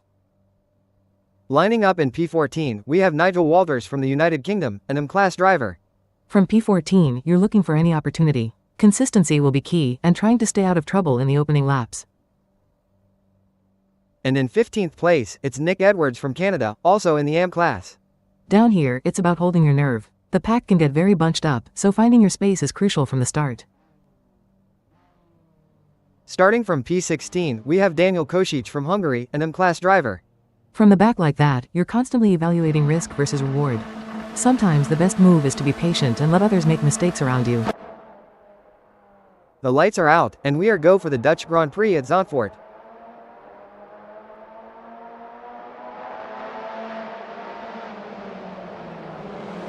Unbelievable start for Chris Stokes. From 4th on the grid, he's absolutely flown off the line and takes the lead into turn 1. That's what you call a masterclass start from Stokes. I know how much practice goes into those getaways. He must have nailed the clutch and found the perfect gap.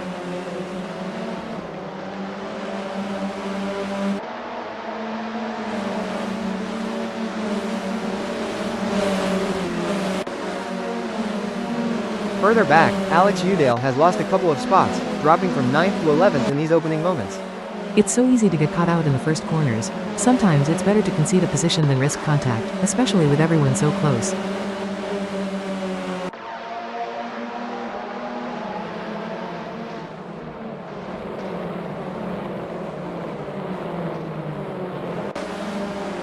Still in these frantic opening moments, Alex Udale has definitely dropped back, now running P11 after starting P9. Yeah, they've been pushed wide or lost momentum. It's tough to recover once you're out of the main tow in the early stages, especially here.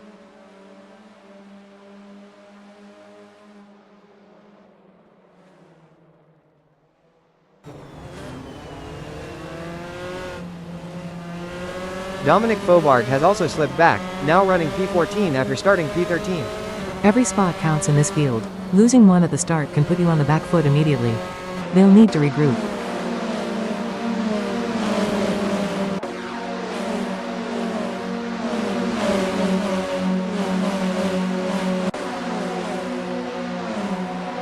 Daniel Kosic has made a fantastic start, up 4 places to P12, now right on the gearbox of Nigel Walters, just a tenth separates them. And what an incredible charge from Daniel Kosic. From P12, they're now up to P9, having passed Nigel Walters, who now trails them by just a tenth in P10. Now with Dominic Fovard, running P12, just 2 tenths behind Jody Fannin in P11 on this opening lap, with their latest time a 1:50.640.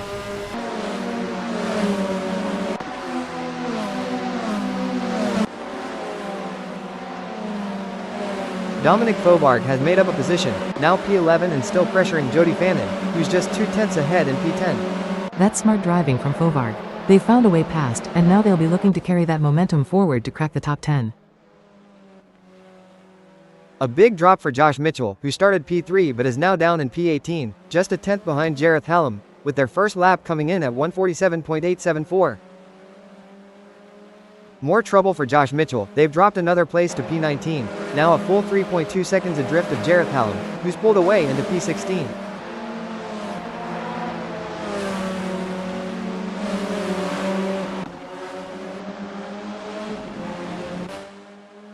Alex Udale has recovered well after those early losses, now up to P8, just 2/10 behind Daniel Kosic in P7, their last lap a 1:49.742. That's a strong fight back from Udale. When you lose ground early, you have to keep your head down and chip away, and they're doing exactly that. Alex Udale continues their charge, now P7, having passed Kosic, who is now 0.2 seconds behind them in P6.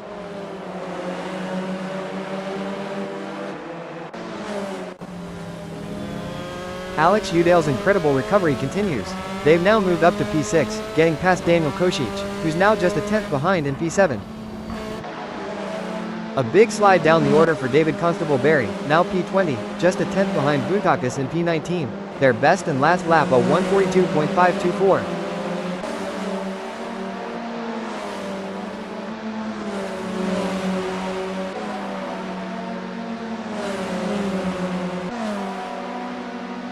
David Constable Barry remains in P20, but Buntakis has stretched that gap to half a second in P18. They need to find some pace. That's a tough situation for them. Losing contact with the car ahead can severely impact your ability to make progress. They'll be driving on their own for a bit unless they can find some speed. Alex Udale continues to impress, now solidly in P7, holding a 2/10 gap over Jody Fannin in P8, with a strong 1:41.279 as their best lap. That's excellent race management from Udale. They've not only recovered but are now consolidating their position. It shows real maturity to not just charge, but to hold that pace. Maximilian Turbin is currently P17, half a second back from Greg Sabo in P16, having just posted a 1:40.441. Turbin's pace is strong. They'll be looking to close that gap to Sabo and potentially make a move in the coming laps. That 1:40 is competitive. Huge trouble for Maximilian Turbin. They've dropped all the way back to P22, now over 23 seconds behind Greg Sabo.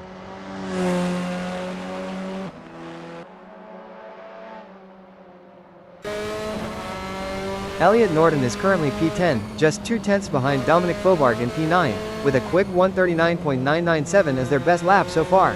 Norton is really pushing. Breaking into the 139s is a significant marker for pace. They'll be looking for an opportunity on Fobarg in the next few corners.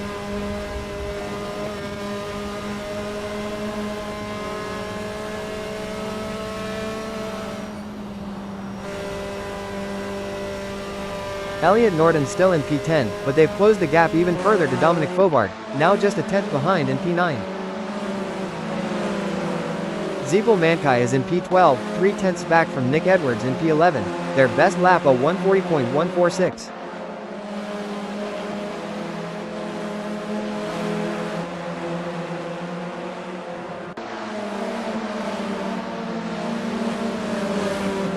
No change for Zeeple Mankai, still holding P12 and maintaining that 3/10 gap to Nick Edwards. They're staying consistent, which is crucial. If Edwards makes a mistake or gets held up, Mankai will be right there to capitalize. Adam Tiaz is now running P3, pushing hard to catch Chris Stokes in P2, who is just 3/10 ahead. Tiaz's best lap a 1:39.365.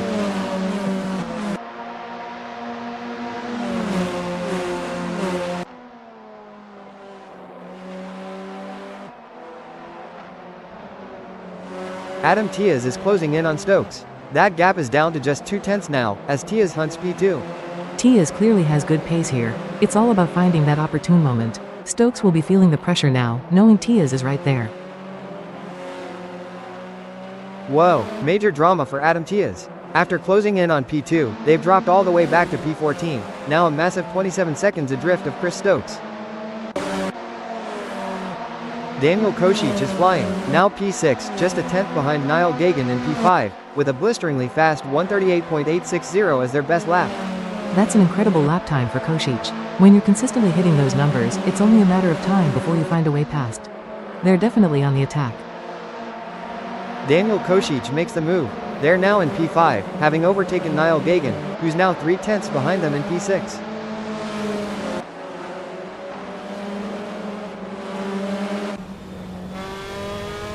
Elliot Norton is still P10, chasing Dominic Fovarg in P9. The gap is just 2/10 as they navigate Bach 10. Norton's best lap a 1:38.919. This is a real battle for that top 10 spot. Norton is putting in the fastest lap times in that battle. Fovarg will have to be perfect to hold them off. Elliot Norton makes the pass. They've moved up to P9, pulling 3/10 clear of Dominic Fovarg, who's now in P10. They saw the opportunity and took it. That's a well-executed overtake and a significant gain to get into that top 9. Niall Gagan is now in P6, 2/10 behind Daniel Kosic in P5, with their best lap so far a 1:38.458. Gagan is staying within striking distance. It's a game of cat and mouse at this point, looking for any small mistake from Kosic. Niall Gagan has gained a spot, now P5, chasing Daniel Kosic in P4, with a 3/10 gap between them. This is an impressive recovery from Gagan after being passed by Kosic earlier. They're clearly finding their rhythm and looking to push even further.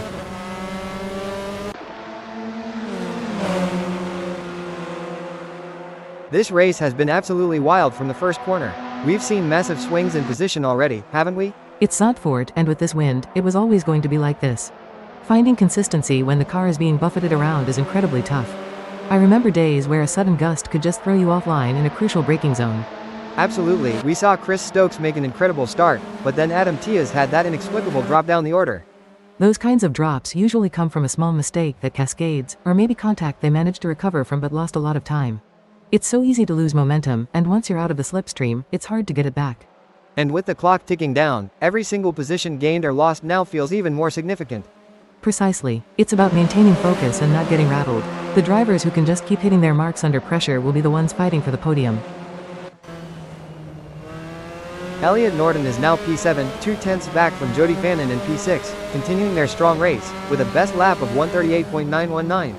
Norton has been pushing hard all race. That gap to Fannin is very manageable. They'll be looking for any opportunity through the quicker sections to get past.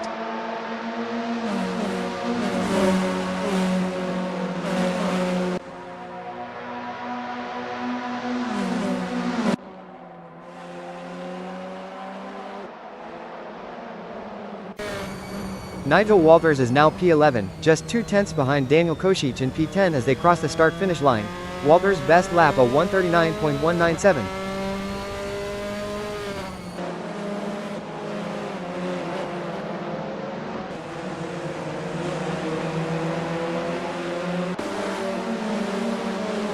Nigel Walters remains in P11, but the gap to Daniel Kosic in P10 has stretched slightly to 4/10 of a second now.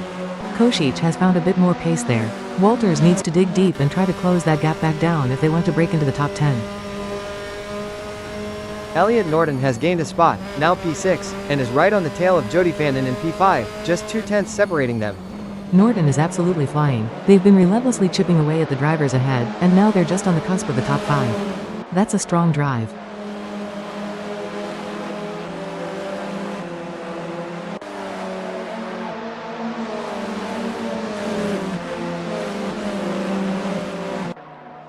Elliot Norton still in P6, continuing to hound Jody Fannin in P5, that gap holding at 2/10.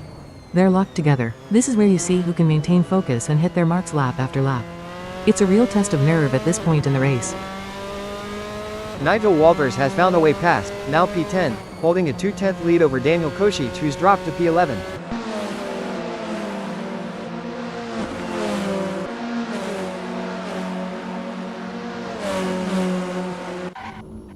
Jamie Price is running P15, holding a half-second advantage over Adam Tias in P16, Price's best lap a 1:40.215. Jamie Price has lost 2 positions, now P17, and Adam Tias has pulled away into P16, opening a 4.5-second gap. That's a significant loss of time and position for Price. They'll need to regroup quickly and try to understand what happened there to stop the bleeding. Jody Fannin is now P13, right on the bumper of Sten Wallstrom in P12, with virtually no gap between them.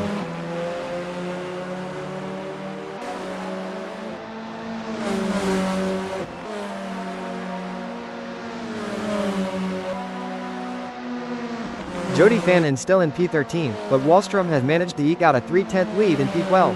That's a small but crucial gap.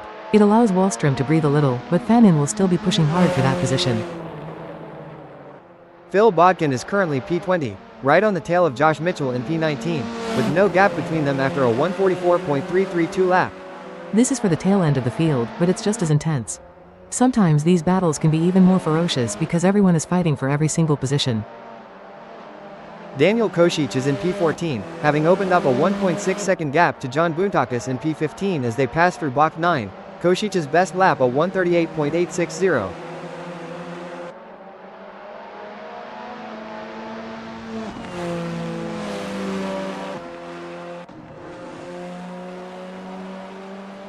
Daniel Kosic remains P14, but John Boontakis has managed to close that gap to under a second, now just 9/10 behind in P15. Maximilian Turbin is now P18, just 2/10 behind Adam Tias in P17 through the Hans Ernst Bocht, Turbin's best lap a 1:39.641.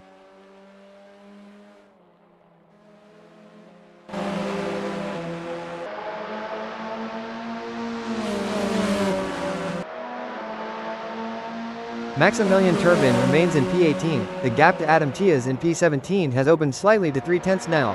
They're still pushing, but Tias seems to have found a bit more pace to defend that position. It's difficult to make a move when the driver ahead is matching your speed.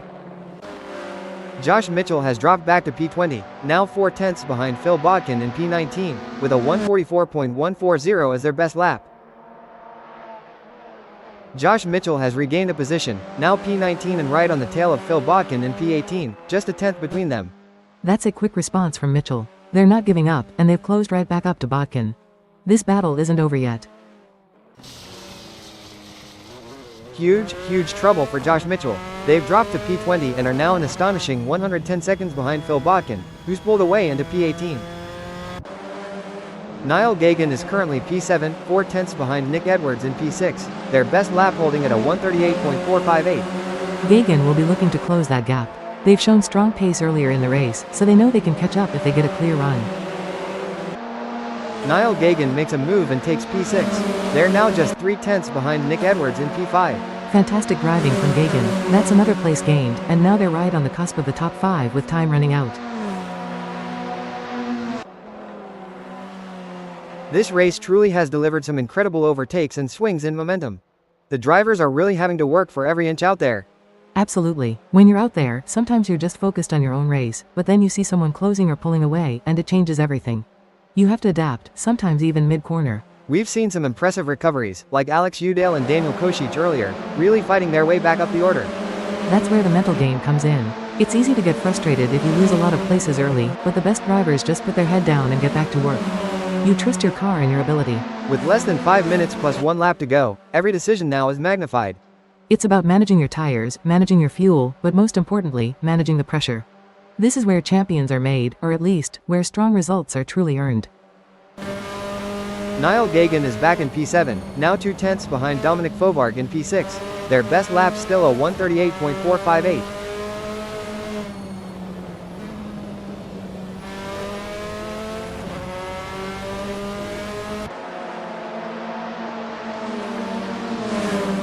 Niall Gagan has closed the gap even further to Dominic Fovarg, now just a tenth behind in P6. They are practically side by side. This is going to be a fascinating battle over the next few corners. Neither driver will want to give an inch. Nigel Walters is now P9, 4/10 back from Neil Constable Barry in P8, as we head towards the closing stages of this race. Walters needs to find some consistent pace here to close that gap. Constable Barry will be driving defensively, but every corner is an opportunity.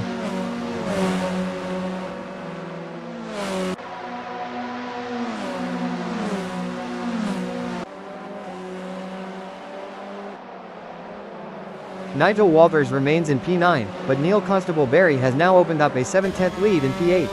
It looks like Constable Barry just found a burst of speed there. That's going to make it very difficult for Walters to catch them now with so little time left.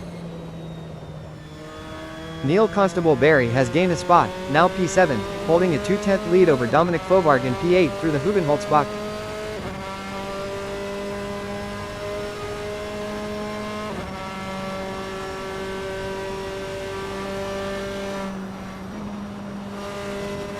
Neil Constable Barry continues to hold P7, maintaining that 2/10 advantage over Dominic Fovard in P8. They're staying calm under pressure. Holding that gap, lap after lap, is a testament to their concentration. Fovard will be pushing them hard, but they're not cracking. Jamie Price is running P16, 4/10 behind Maximilian Turbin in P15 through Hunsrug. Price's best lap a 140.085. Jody Fannin is now P13, currently 1.3 seconds adrift of David Constable Barry in P12. Fannin's best lap a 139.064.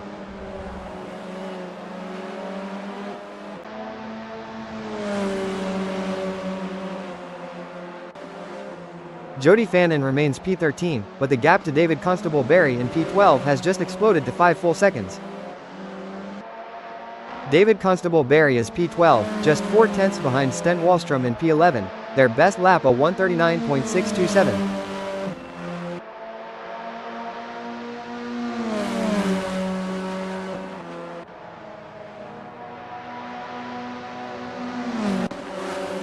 David Constable Barry is closing in on Wallstrom, that gap now down to 3/10 as they battle for P11.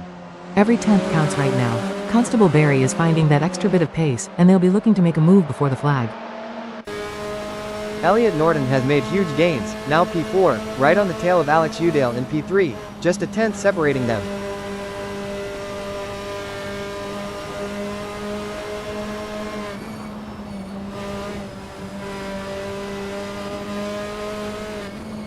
Elliot Norton continues to pressure Alex Udale for P3, that gap now holding at 2/10.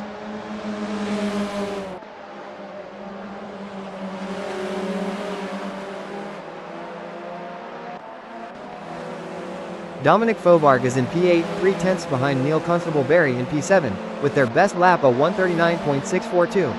This battle for P7 and P8 is still very much alive. Fovard will be looking for any opportunity in these final laps to gain that position.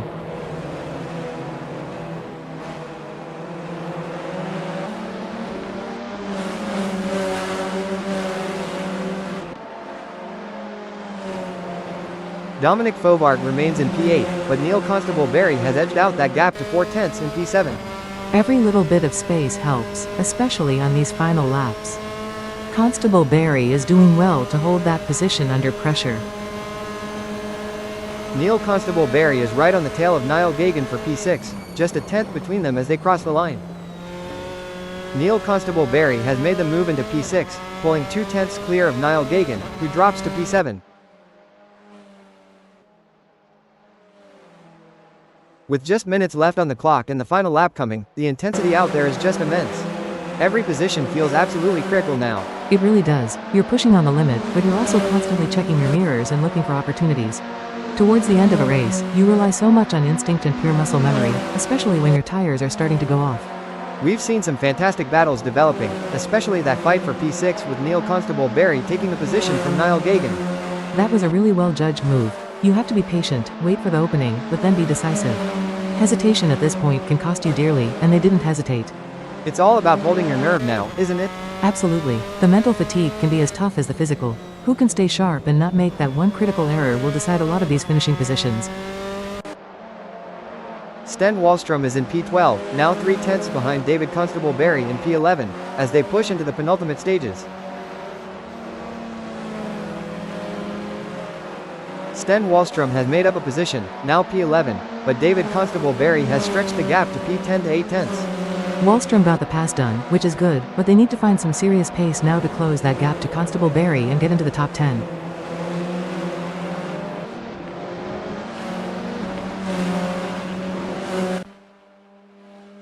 Nick Edwards has stormed up to P4, now half a second back from Elliot Norton in P3, after a very quick 139.157 lap.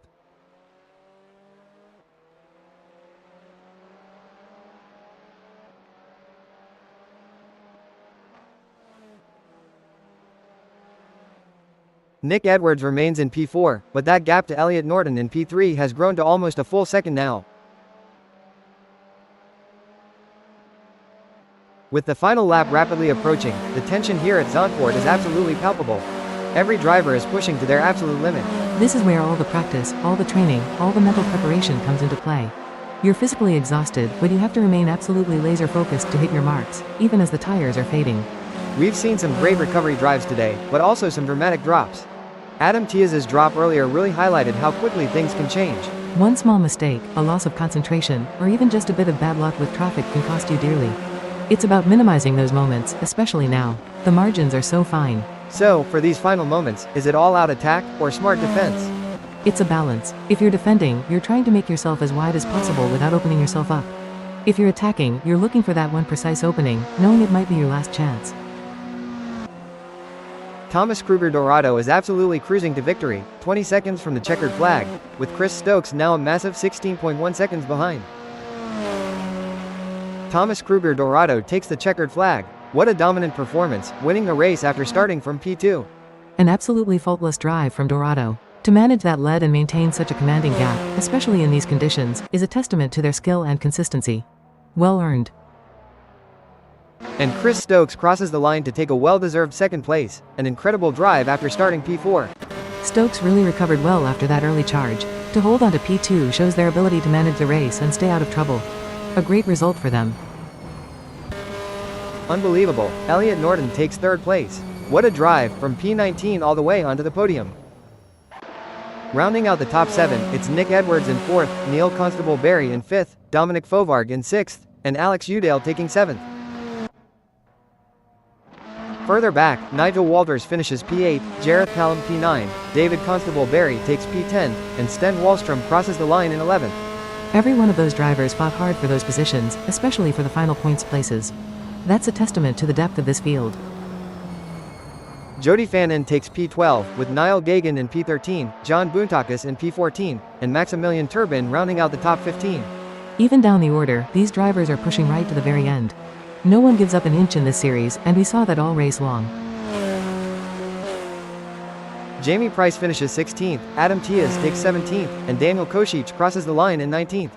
Tiaz will be wondering what could have been after his early pace, but everyone finished, and that's a tough race well managed for all of them. And Phil Bodkin crosses the line in 18th position.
Good afternoon everyone and welcome to what promises to be an exciting practice session, with just under 8 minutes remaining on the clock.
Zeeple Mankai still hasn't posted a lap time yet, with just over 5 minutes left in this practice session.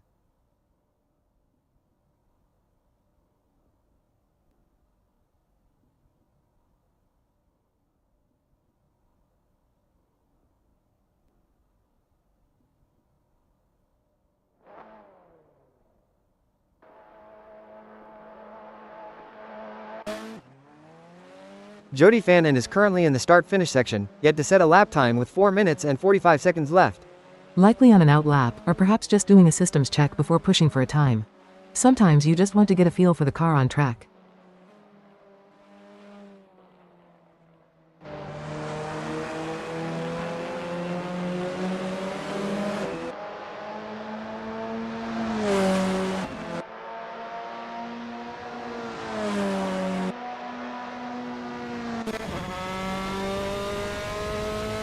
Phil Bodkin is out on track now, currently in the Hundrug section, but still waiting to set a lap time. That's a key part of the circuit to get right. You really want to feel the car through there, especially on cold tires, just to build confidence for a quick lap.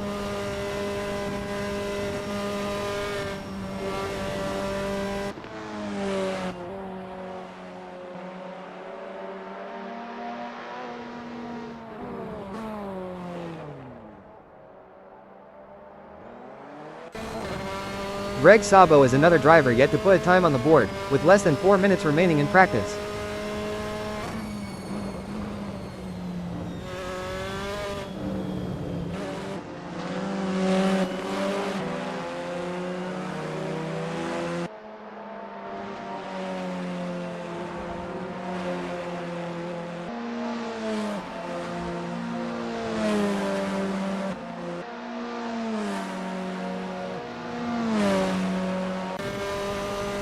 Jody Fannin crosses the start-finish line, still without a registered lap time in this session. They're running out of time to put in a representative lap. Sometimes you just need that one quick run to get the data you need for setup.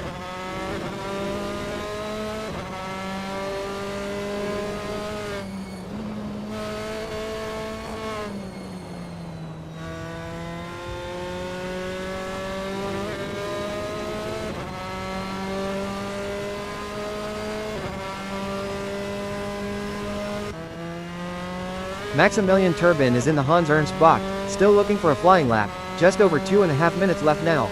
That's a tricky sequence. You need precision there to carry speed into the next section. Getting the braking point right is critical.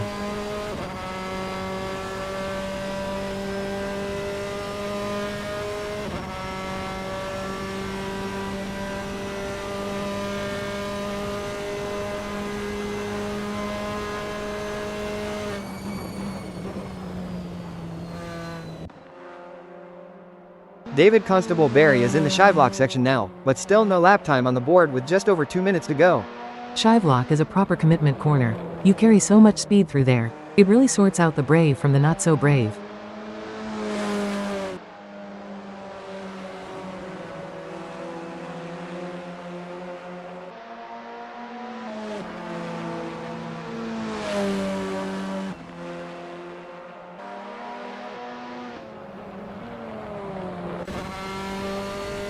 Phil Bodkin is still without a lap time, with only 1 minute and 33 seconds left on the clock. Running out of chances now. Every second counts in practice, especially at the end of a session like this.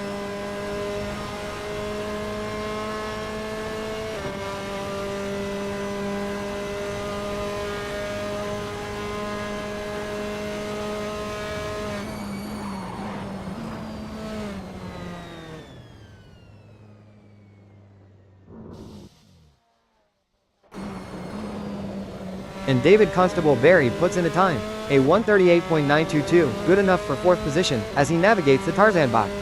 That's a solid first effort, especially coming in so late in the session. You can feel the pressure to get a decent lap in when the clock is ticking down.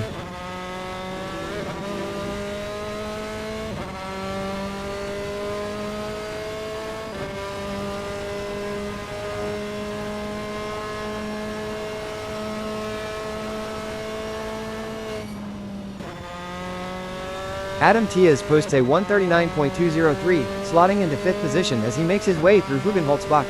Every 10th counts, especially now. It's a quick corner, and getting the exit right there is crucial for the next straight.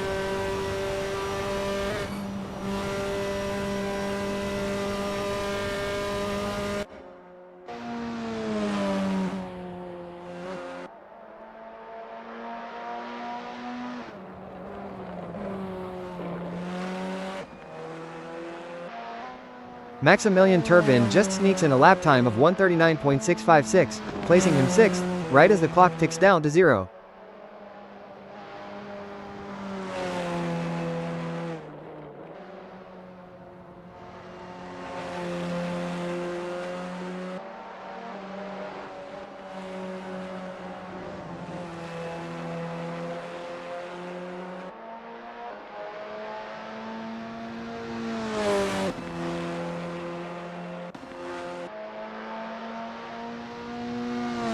Adam Tias is currently in the Kummelbach section, holding on to 5th position with just over 30 seconds left in the session. You really need to nail the exit from Kummelbach to carry speed onto the next straight. It's a make or break corner for your overall lap time.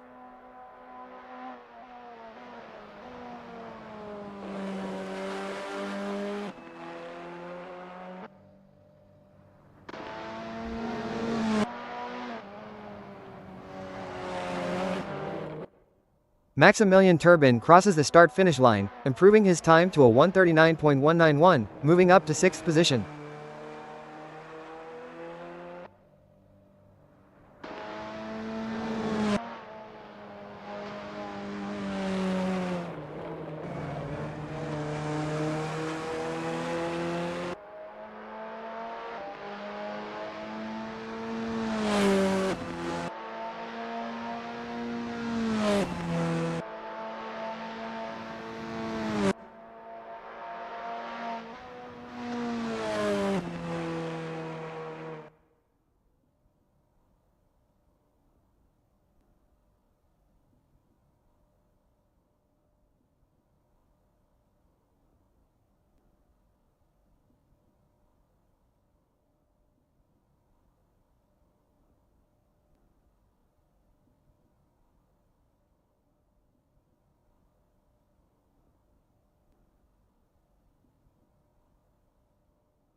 Welcome to Zandvoort for the start of qualifying, a blustery day here with winds at 3 meters per second as the cars prepare to hit the track.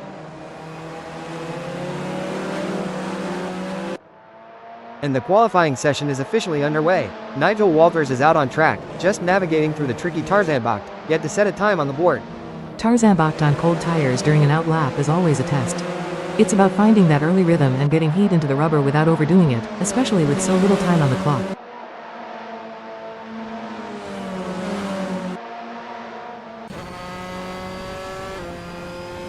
Alex Udale is now navigating the Hunsrug section, still yet to post a time. Just over 4 minutes remaining in this incredibly tight qualifying session.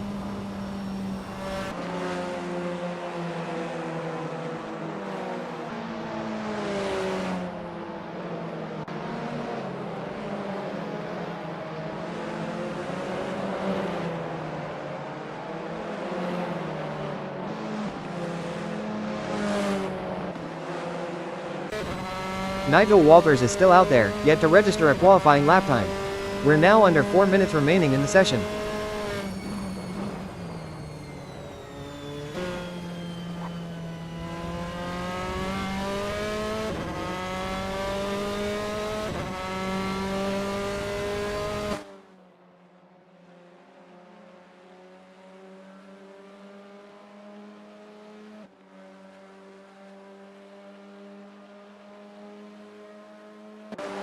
And Josh Mitchell is still without a time on the board as we edge closer to the final 2 minutes of this qualifying session.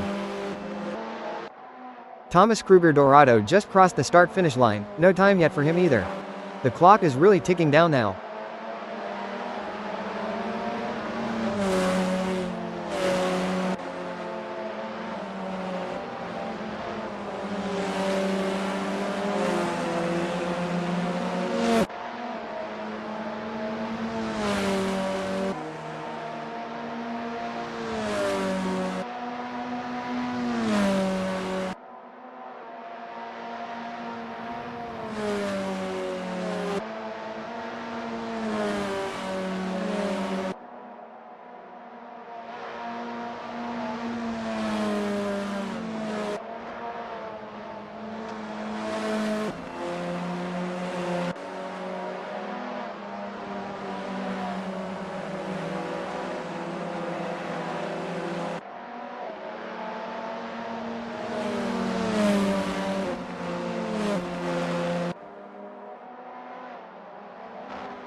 Thomas Kruger Dorado has just put in a scorching lap, 1:37.401, that puts him firmly in provisional pole position with 1.5 minutes to go. David Constable Barry is crossing the line now, and it's a 1:38.712. He's currently 7th, and interestingly, he was actually carrying a small delta of -1/100th of a second on that lap. He's clearly pushing hard. Thomas Kruger Dorado is flying. He's currently running a 1/10.5 quicker than his pole lap through Hunsrug. He's looking to extend his lead at the top with just over 1 minute left.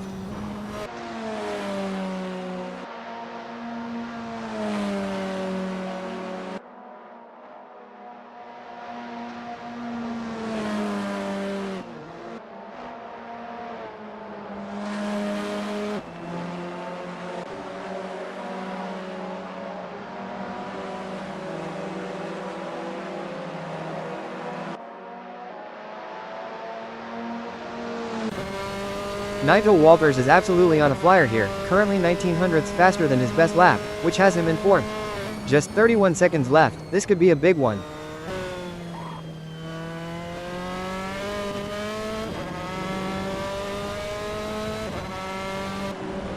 Maximilian Turbin is pushing hard through the Hans Ernst Bocht, looking quick. He's currently P10, but 1700ths up on his best with just 14 seconds left. Greg Sabo is in the Ari Luyendyk Bocht, looking to improve on his P3 time. He's currently a 10th and a bit up on his best with just 4 seconds left.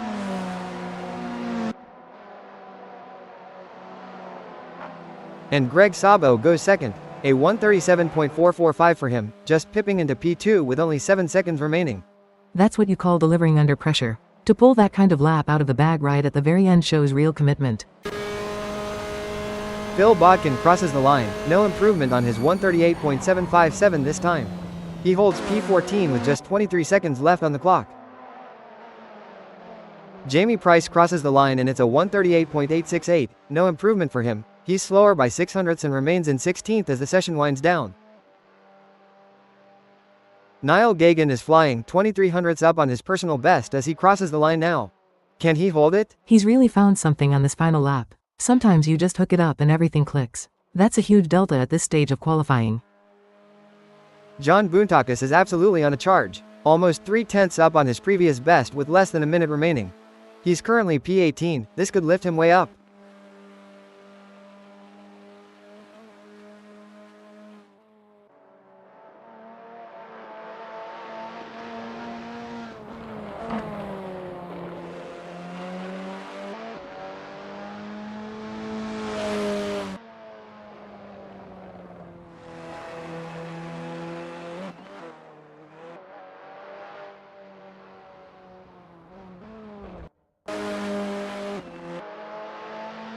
Greg Sabo, currently in P2, is through Kumobach, but he's way off his pace on this lap, over 6 seconds slower than his best.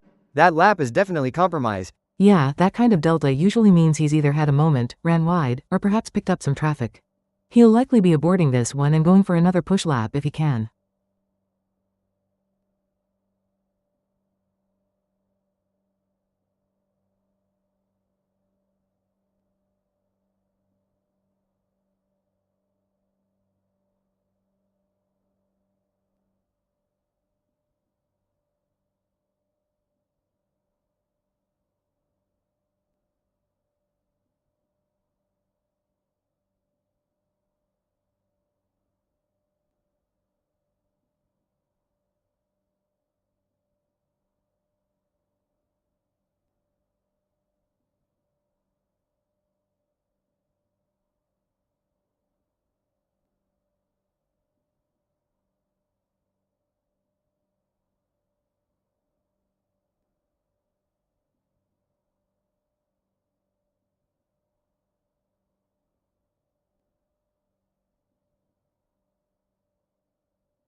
Welcome to race day at Zandvoort. The grid is set, and there's a definite breeze in the air.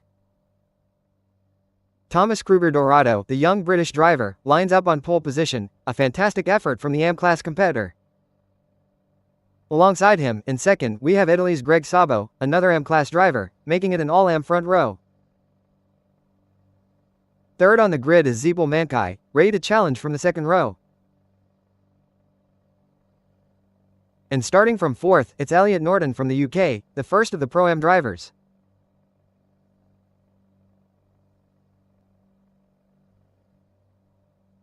Jody Fannin, a pro-class driver, is in fifth, certainly one to watch as the lights go out. Fifth isn't a bad place to be here. You can pick up a lot of information in the first few corners and then make your move. I've had some of my best starts from that sort of position. Rounding out the top six, we have Italy's Josh Mitchell, an M-class driver, starting from P6. Nigel Walters, another British M-class driver, is in seventh position, looking to make up ground. Seventh is a trickier start. You're often in the middle of a lot of congestion. Getting clear air is key in those opening laps. Eighth on the grid is Chris Stokes from England, a Pro-Am class driver, hoping for a strong race. He'll need to be aggressive but smart from there. Sometimes you have to take a risk to gain positions, but you don't want to ruin your race in the first corner. From Canada, Nick Edwards starts from ninth, the final driver in the top 10. Every position counts here. Even if you're not fighting for the win, a solid points finish can make a big difference in a championship battle. Rounding out the top 10, we find Phil Bodkin from England, another M-class driver, in 10th position. Just outside the top 10, in P11, is Dominic Fovard from the United Kingdom, a Pro-Am class driver. Niall Gagan, representing Ireland, starts from 12th position, an M-class driver looking to climb through the field. P13 sees Maximilian Turbin from England, a Pro-Am class driver, lining up for the start. He's in a good position to avoid any first lap chaos further up. Sometimes starting a bit further back gives you a clearer run into the first corner. Jareth Hallam, another Pro-Am class driver from the UK, starts from 14th on the grid. He'll be looking for any opportunity. In these cars, even a small mistake from someone ahead can open up a big gain. And in P15, we have David Constable Barry from England, a Pro-Am class driver. Every driver on this grid will be trying to extract the absolute maximum from their car and themselves today. Alex Udale, an M-class driver from England, lines up in 16th position. P17 sees Jamie Price, an M-class driver, ready to get this race underway. Rounding out the field, in 18th, we have John Boontakis from Greece, an M-class driver. The lights are out and we are go at Zandvoort. A clean start off the line for the leaders. That initial burst of acceleration is always exhilarating. Getting the timing right on the clutch is everything for a good launch. What a start from Josh Mitchell. From 6th on the grid, he's shot up to 2nd position in these opening moments.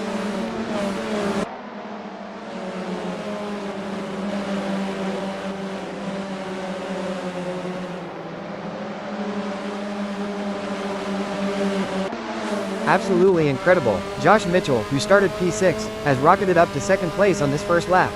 That's an outstanding opening lap. He clearly found some space, saw the gaps, and committed. It's all about reading the traffic and being decisive right from the off.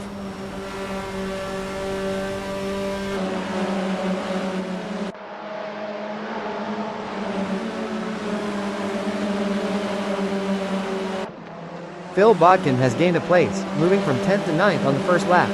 Every position gained in those early corners is crucial. It puts you in a better strategic position for the rest of the race.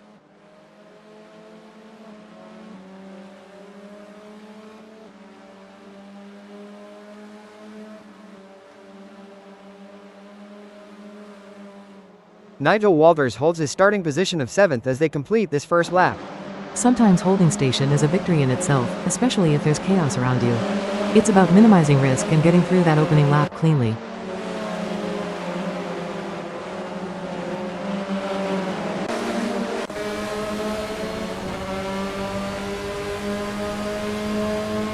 A tough start for Alex Udale, dropping 2 positions from P16 to P18. It's easy to get squeezed out in the pack, especially at the start. He'll need to regroup quickly and find some rhythm.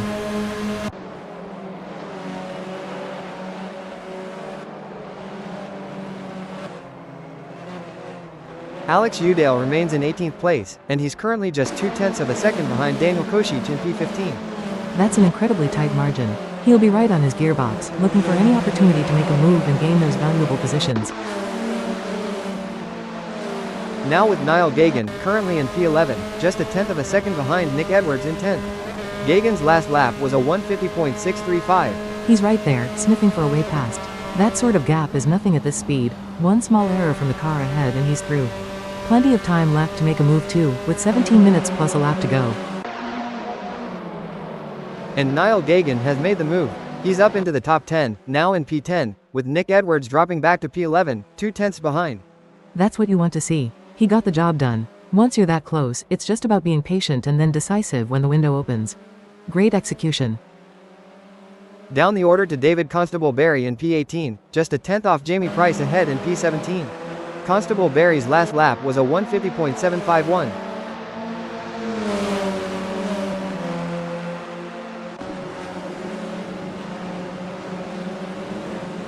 David Constable Barry has made the move on Jamie Price, and he's now up to P17, with Price dropping to 18th, right on his gearbox, 0.0 seconds. He used the slipstream well there. That's a classic move, especially into a fast corner. Now the challenge is to try and pull a gap, but Price won't let go easily. Jamie Price, now in P18, is 3/10 of a second behind David Constable Barry. His last lap was a 153.006. He's still very much in contention for that spot. 3/10 isn't much, and he'll be looking to quickly regain the position he just lost. Now with John Boontakis, up to P15, just a tenth of a second behind Alex Udale in P14. Boontakis posted a 141.860 last time around. He's made up some good ground there. That's a strong lap time. He's clearly found some pace and is pushing hard to get into that next position.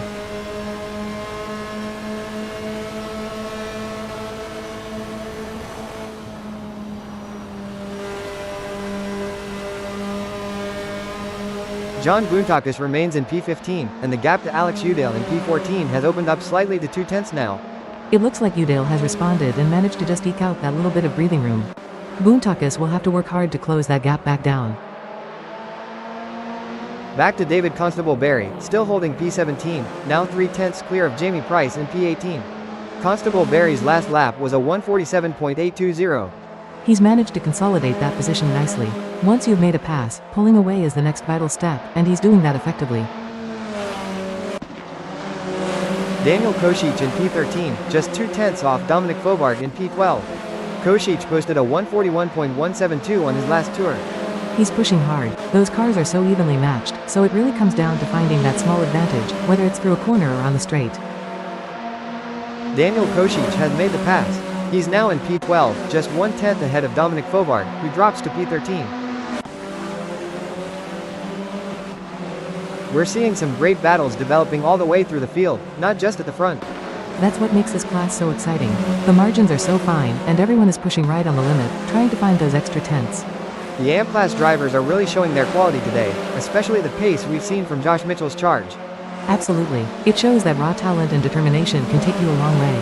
When I was coming up, you learned so much from just going wheel to wheel like this. And the track itself, Zandvoort, seems to be encouraging these close fights. It demands precision. There are very few places to relax, so you're constantly working the car, which keeps the gaps tight and the pressure on. Alex Udale, in P13, is right on the tail of Nick Edwards in P12, just 1/10 separating them. Udale's last lap was a 139.140. He's really found his rhythm now, pulling some good lap times. This is where he needs to stay calm and wait for an opening. With 14 minutes left, there's still plenty of time to make a move. Alex Udale has done it. He's through and into P12, now 3/10 clear of Nick Edwards, who drops to P13. That's a very clean pass. Once you get past, the immediate goal is to break the toe and build that small gap, and he's done that effectively. Up at the front, Elliot Norton is now in P3, and he's closing in on Greg Sabo in P2, just 2/10 separating them. Norton's last lap was a 138.104. This is where the race really heats up. Norton is a Pro-Am driver, and he'll be pushing hard to get past Sabo and challenge for second. That's a good lap time too.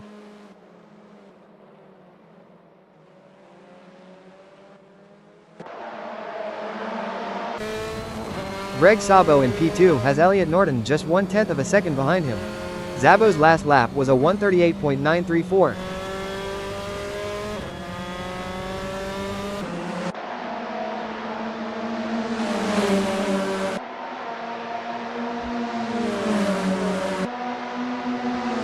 gap between Greg Sabo in P2 and Elliot Norton in P3 has completely vanished. It's now 0.0 seconds. That's intense pressure on Sabo. Norton is right on his rear bumper, just waiting for the smallest opportunity. We could see a pass here very soon. Elliot Norton continues to hound Greg Sabo for second, the gap now 2/10 as they navigate the challenging Masters box.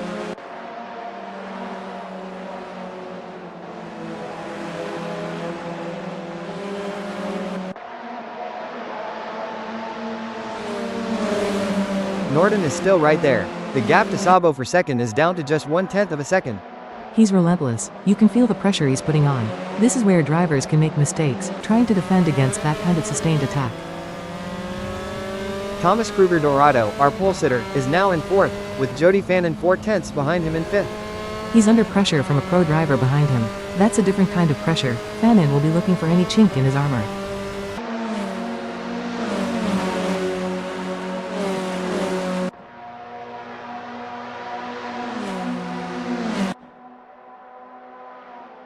Thomas Kruger Dorado has managed to eke out the gap to Jody Fannin slightly, now at half a second. He's doing a good job to manage that pro driver behind him. Sometimes a small lift or a slightly different line can be enough to break the rhythm of the car behind, even by a tenth or two. Niall Gagan in P9 is now half a second behind Josh Mitchell in P8. Gagan's last lap a 1:39.147.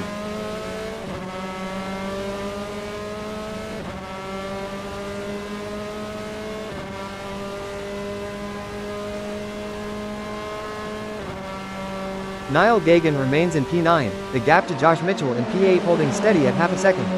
He's keeping the pressure on, even if the gap isn't changing.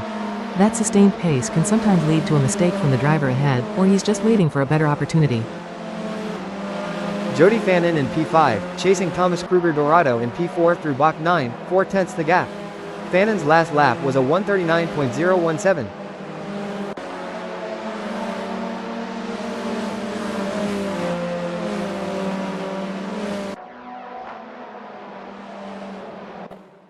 Thomas Kruger Dorado, now in P4, is 3/10 behind Greg Sabo in third, with 10 minutes left in the race.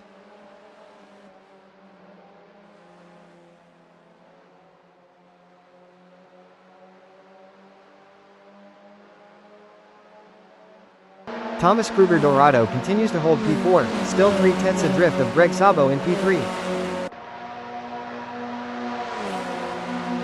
We're seeing some incredible consistency from drivers today, holding those gaps or patiently working to close them down. Consistency is absolutely key in endurance racing like this. You can't afford to drop off your pace, even by a tenth or two, because someone else will be right there to exploit it. I've lost position simply by getting distracted for a split second. It's fascinating to watch how the pressure changes as drivers get closer, especially what we saw with Norton on Sabo earlier. That's the mental game. You're trying to force a mistake from the car ahead without making one yourself. It's about subtle feints and maximizing every single corner to just edge closer. And these Formula RSS 4 cars really seem to be delivering great racing on this Zandvoort circuit. They really do. They're quick, but they demand respect, especially through these high-speed sections. It's a proper driver's track, and you can see that in how tight these battles are. Down in P19, John Boontakis is 3/10 behind Jareth Hallam as they exit Hundrug. Boontakis' last lap was a 1:39.479.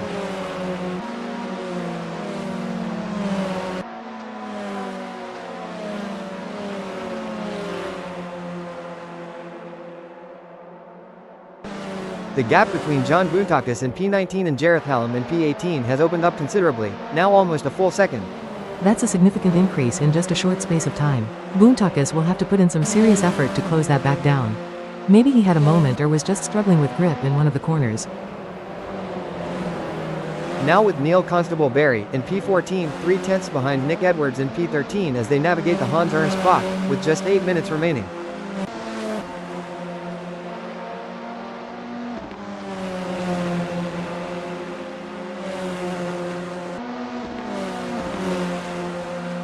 The gap between Neil Constable Barry in P14 and Nick Edwards in P13 has grown to 0.6 of a second. Edwards has managed to pull away a bit there. It shows how quickly these gaps can fluctuate, especially on a track like this where a perfect lap is so hard to achieve consistently. Adam Tiaz in P21, currently 1.1 seconds behind David Constable Barry in P20. Tiaz's last lap was a 1:40.076. He's got a bit of a gap to close, but it's not insurmountable with 7 minutes plus a lap still to run. He'll be putting his head down now and focusing on clean, fast laps.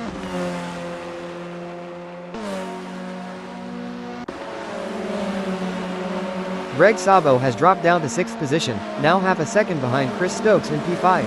His last lap was a 1:42.168. He's definitely lost some pace there. That's a significant drop in his lap time. It'll be interesting to see if he can recover or if he's struggling with something on the car.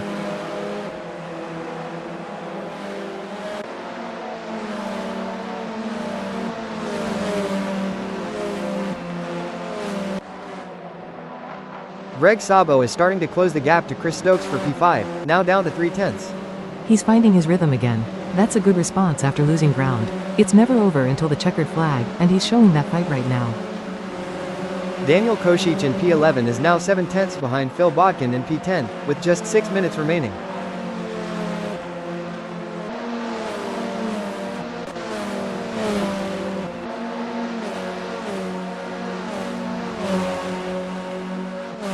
Daniel Kosic remains in P11, the gap to Phil Botkin in P10 holding steady at 7/10. He's trying to close it down, but Botkin is doing a good job of managing the gap. He'll need to find a burst of pace to really put pressure on for that final points position. Chris Stokes has gained a position, now in P6, 7/10 behind Greg Sabo in P5, through the Gerlachbach. He's made a clean move there, taking advantage of Sabo's earlier struggles. Now it's about consolidating that position and perhaps looking further ahead.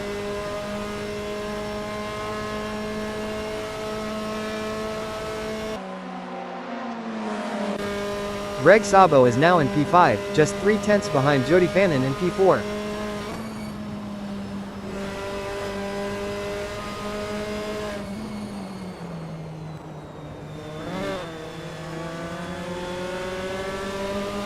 Greg Sabo is holding P5, still 3/10 behind Jody Fannin in 4th. He's sticking right there. That's a good response to falling back earlier. He's showing real resilience to get back into contention for these top positions.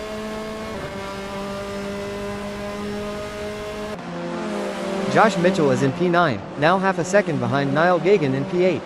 Mitchell's last lap a 1:40.813.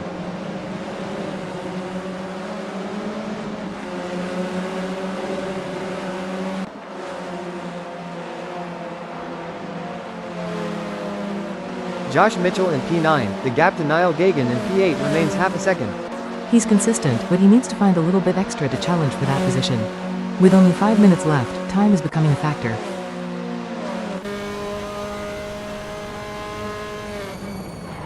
We're really seeing the true character of these drivers as we head into the final minutes of this race. This is where the mental game becomes so important. You're physically tired, but you have to stay absolutely sharp and focused on every single input. And those battles that have been holding for so many laps, like Sabo fighting back, are just gripping to watch. That's true resilience. I've been in races where I thought I'd lost it, but finding that extra bit of pace and not giving up makes all the difference. You're just pushing harder than ever. The pressure must be immense for them inside the cockpit right now. It is. Every corner is a risk. Every overtake attempt has to be perfectly judged. There's no room for error when it's this close. Josh Mitchell is closing on Niall Gagan, the gap now down to 4/10 of a second for P8.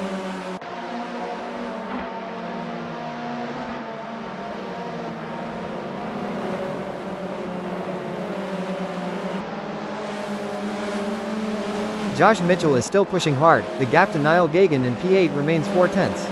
He's keeping the pressure on. Gagan needs to be flawless in these final laps to defend that position.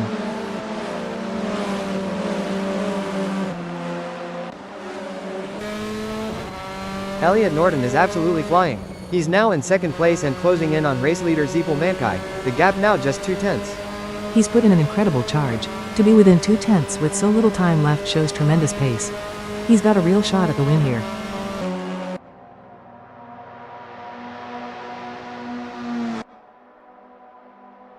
Elliot Norton has done it. He's taken the lead. Norton is now in P1, with Zeepel Mankai immediately behind him, the gap 0.0.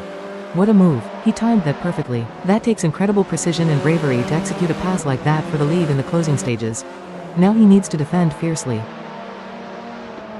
Greg Sabo is still pushing hard in P5, just 2/10 off Jody Fannin in P4. His last lap was a 1:38.597. He's right there, holding his line and looking for an opportunity. Every corner will be crucial now as they head into the final moments of this race.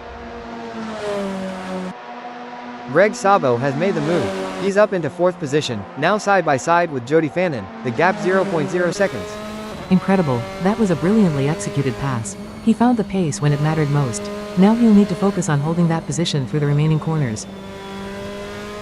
Jamie Price in P16 is 4/10 behind John Boudakis in P15. Price's last lap was a 1:40.303. He's got the speed, but he needs to find a way to get closer. 4/10 is still a bit of a gap on this track, but he'll be pushing.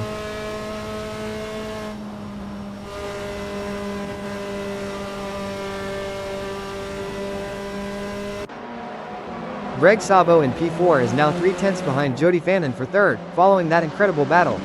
He's trying to consolidate that position and maybe even push for a podium. He's been one of the standout drivers in terms of comeback pace today.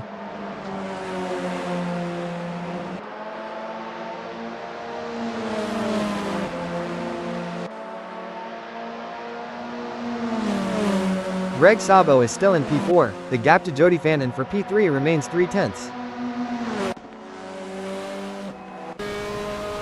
Niall Gagan in P7 is now half a second behind Nigel Walters in P6. Gagan's last lap a 1:39.029. He's consistent, but Nigel Walters seems to have found some pace to just hold that gap. It's going to be tough for Gagan to close that down in the final moments.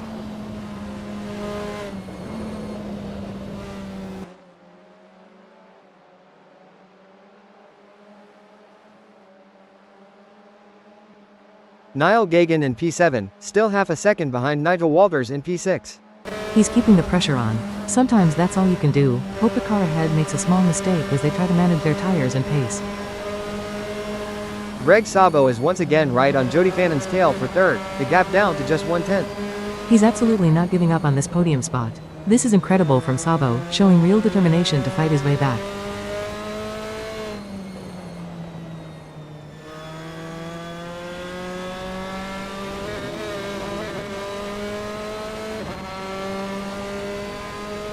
The gap between Greg Sabo in P4 and Jody Fannin in P3 has opened up again to half a second. Fannin has managed to respond and find some pace. It's so hard to sustain that level of attack lap after lap without making a small error, and it seems Sabo just had a moment there. Niall Gagan is closing in on Nigel Walters for P6, the gap now just 2/10. He's made a gain there. This could be his last chance to make a move with the race drawing to a close. It's all about pushing that little bit harder now.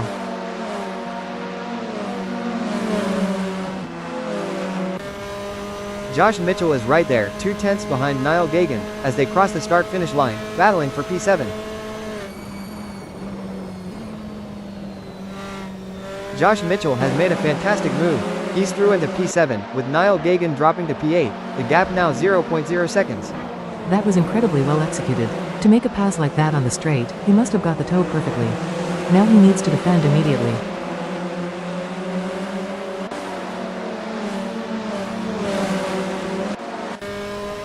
Nigel Walters in P6 now has a 6/10 gap to Josh Mitchell in P7. Walters' last lap a 1:39.392. He's managed to pull away from that battle.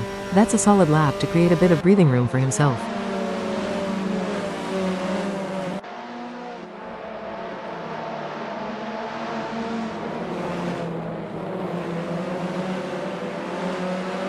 The gap between Nigel Walters in P6 and Josh Mitchell in P7 has increased to nearly a full second. He's really putting the hammer down now. That's a strong end to the race for him, pulling away and securing that position. Josh Mitchell, now in P8, is being hounded by Daniel Kosic, just 1/10 of a second behind him.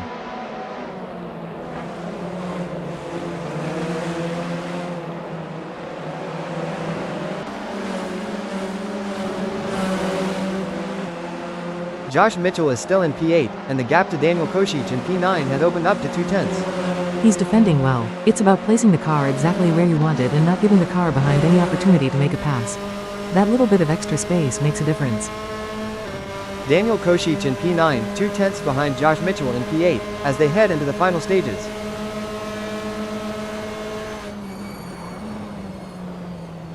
Daniel Kosic has made the move on Josh Mitchell. He's up into P8, with Mitchell dropping to P9, the gap now 0.0 seconds. He really pushed for that. What a fantastic move in the closing moments of the race. That's a classic late race overtake. And Daniel Kosic has lost that position. He's back down to P9, with Josh Mitchell now ahead of him in P8, 3/10 clear. Oh, the tables have turned so quickly. He must have made a small error, or Mitchell found an immediate counterattack. That's the intensity of these final laps. Niall Gagan in P7 is now just 2/10 behind Greg Sabo in P6 through the challenging Shyblock corner.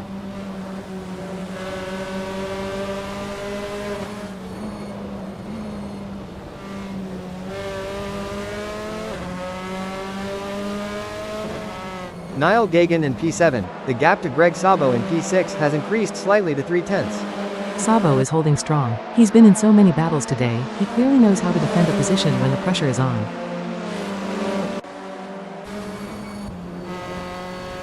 What a race this is turning out to be. The positions are still changing so rapidly, even in these final laps. This is where the race really comes alive. Every driver is pushing to their absolute limit, trying to gain or defend every inch of track. Your heart rate is just through the roof. We've seen some fantastic back and forth action, especially that battle between Mitchell and Kosic for P8 and P9. Those tight battles require immense focus. You're constantly calculating risk versus reward, and sometimes, you just have to commit to a move and hope it pays off. I remember having races where I'd pass, get passed back, and then repass all in one lap. And Elliot Norton's drive to take the lead has been absolutely superb, a real masterclass in consistency and speed. To have that kind of pace in the closing stages, when the tires are worn and you're physically drained, that's what separates the front runners. He's found that extra gear. Elliot Norton crosses the line. What a drive from 4th on the grid, he wins at Zandvoort. Thomas Kruger Dorado takes 2nd place, a strong result after starting on pole. A solid finish for him, holding on to a podium. It's tough to convert pole to a win here sometimes, but 2nd is an excellent result. Jody Fannin takes the final podium spot, coming home in 3rd position after starting 5th. A fantastic drive from Fannin. He was consistent, battled hard, and thoroughly deserves that podium finish. It shows the value of pushing right to the very end. David Constable Barry has pulled into the pits from P17 on lap 14. That's unusual so late in the race unless there's an issue with the car. Perhaps they've got a problem they need to check, or they've just decided to retire the car. And crossing the line to complete the top 7, we have Nigel Walters in 4th, Chris Stokes in 5th, Niall Gagan taking 6th, and Greg Sabo finishing in 7th. David Constable Barry is in the pits again, still from P17 on lap 14. Still no word on why, but that's a late race pit stop that will certainly affect his final position. Further down the order, Daniel Kosic finishes 8th, Josh Mitchell in 9th, Phil Botkin takes 10th, and Alex Udale crosses the line in 11th.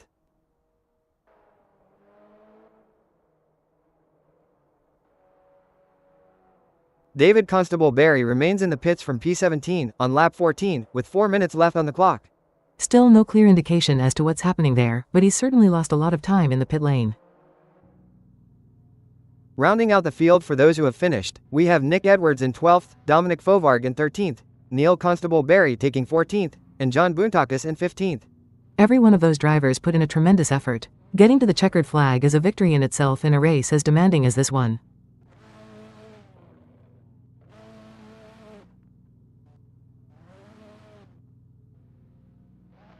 David Constable Barry remains in the pit lane from P17 on lap 14, with 5 minutes still on the countdown.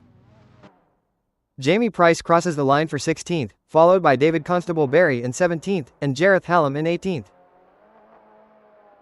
David Constable Barry is still in the pits, holding P17, with time running out on the race clock.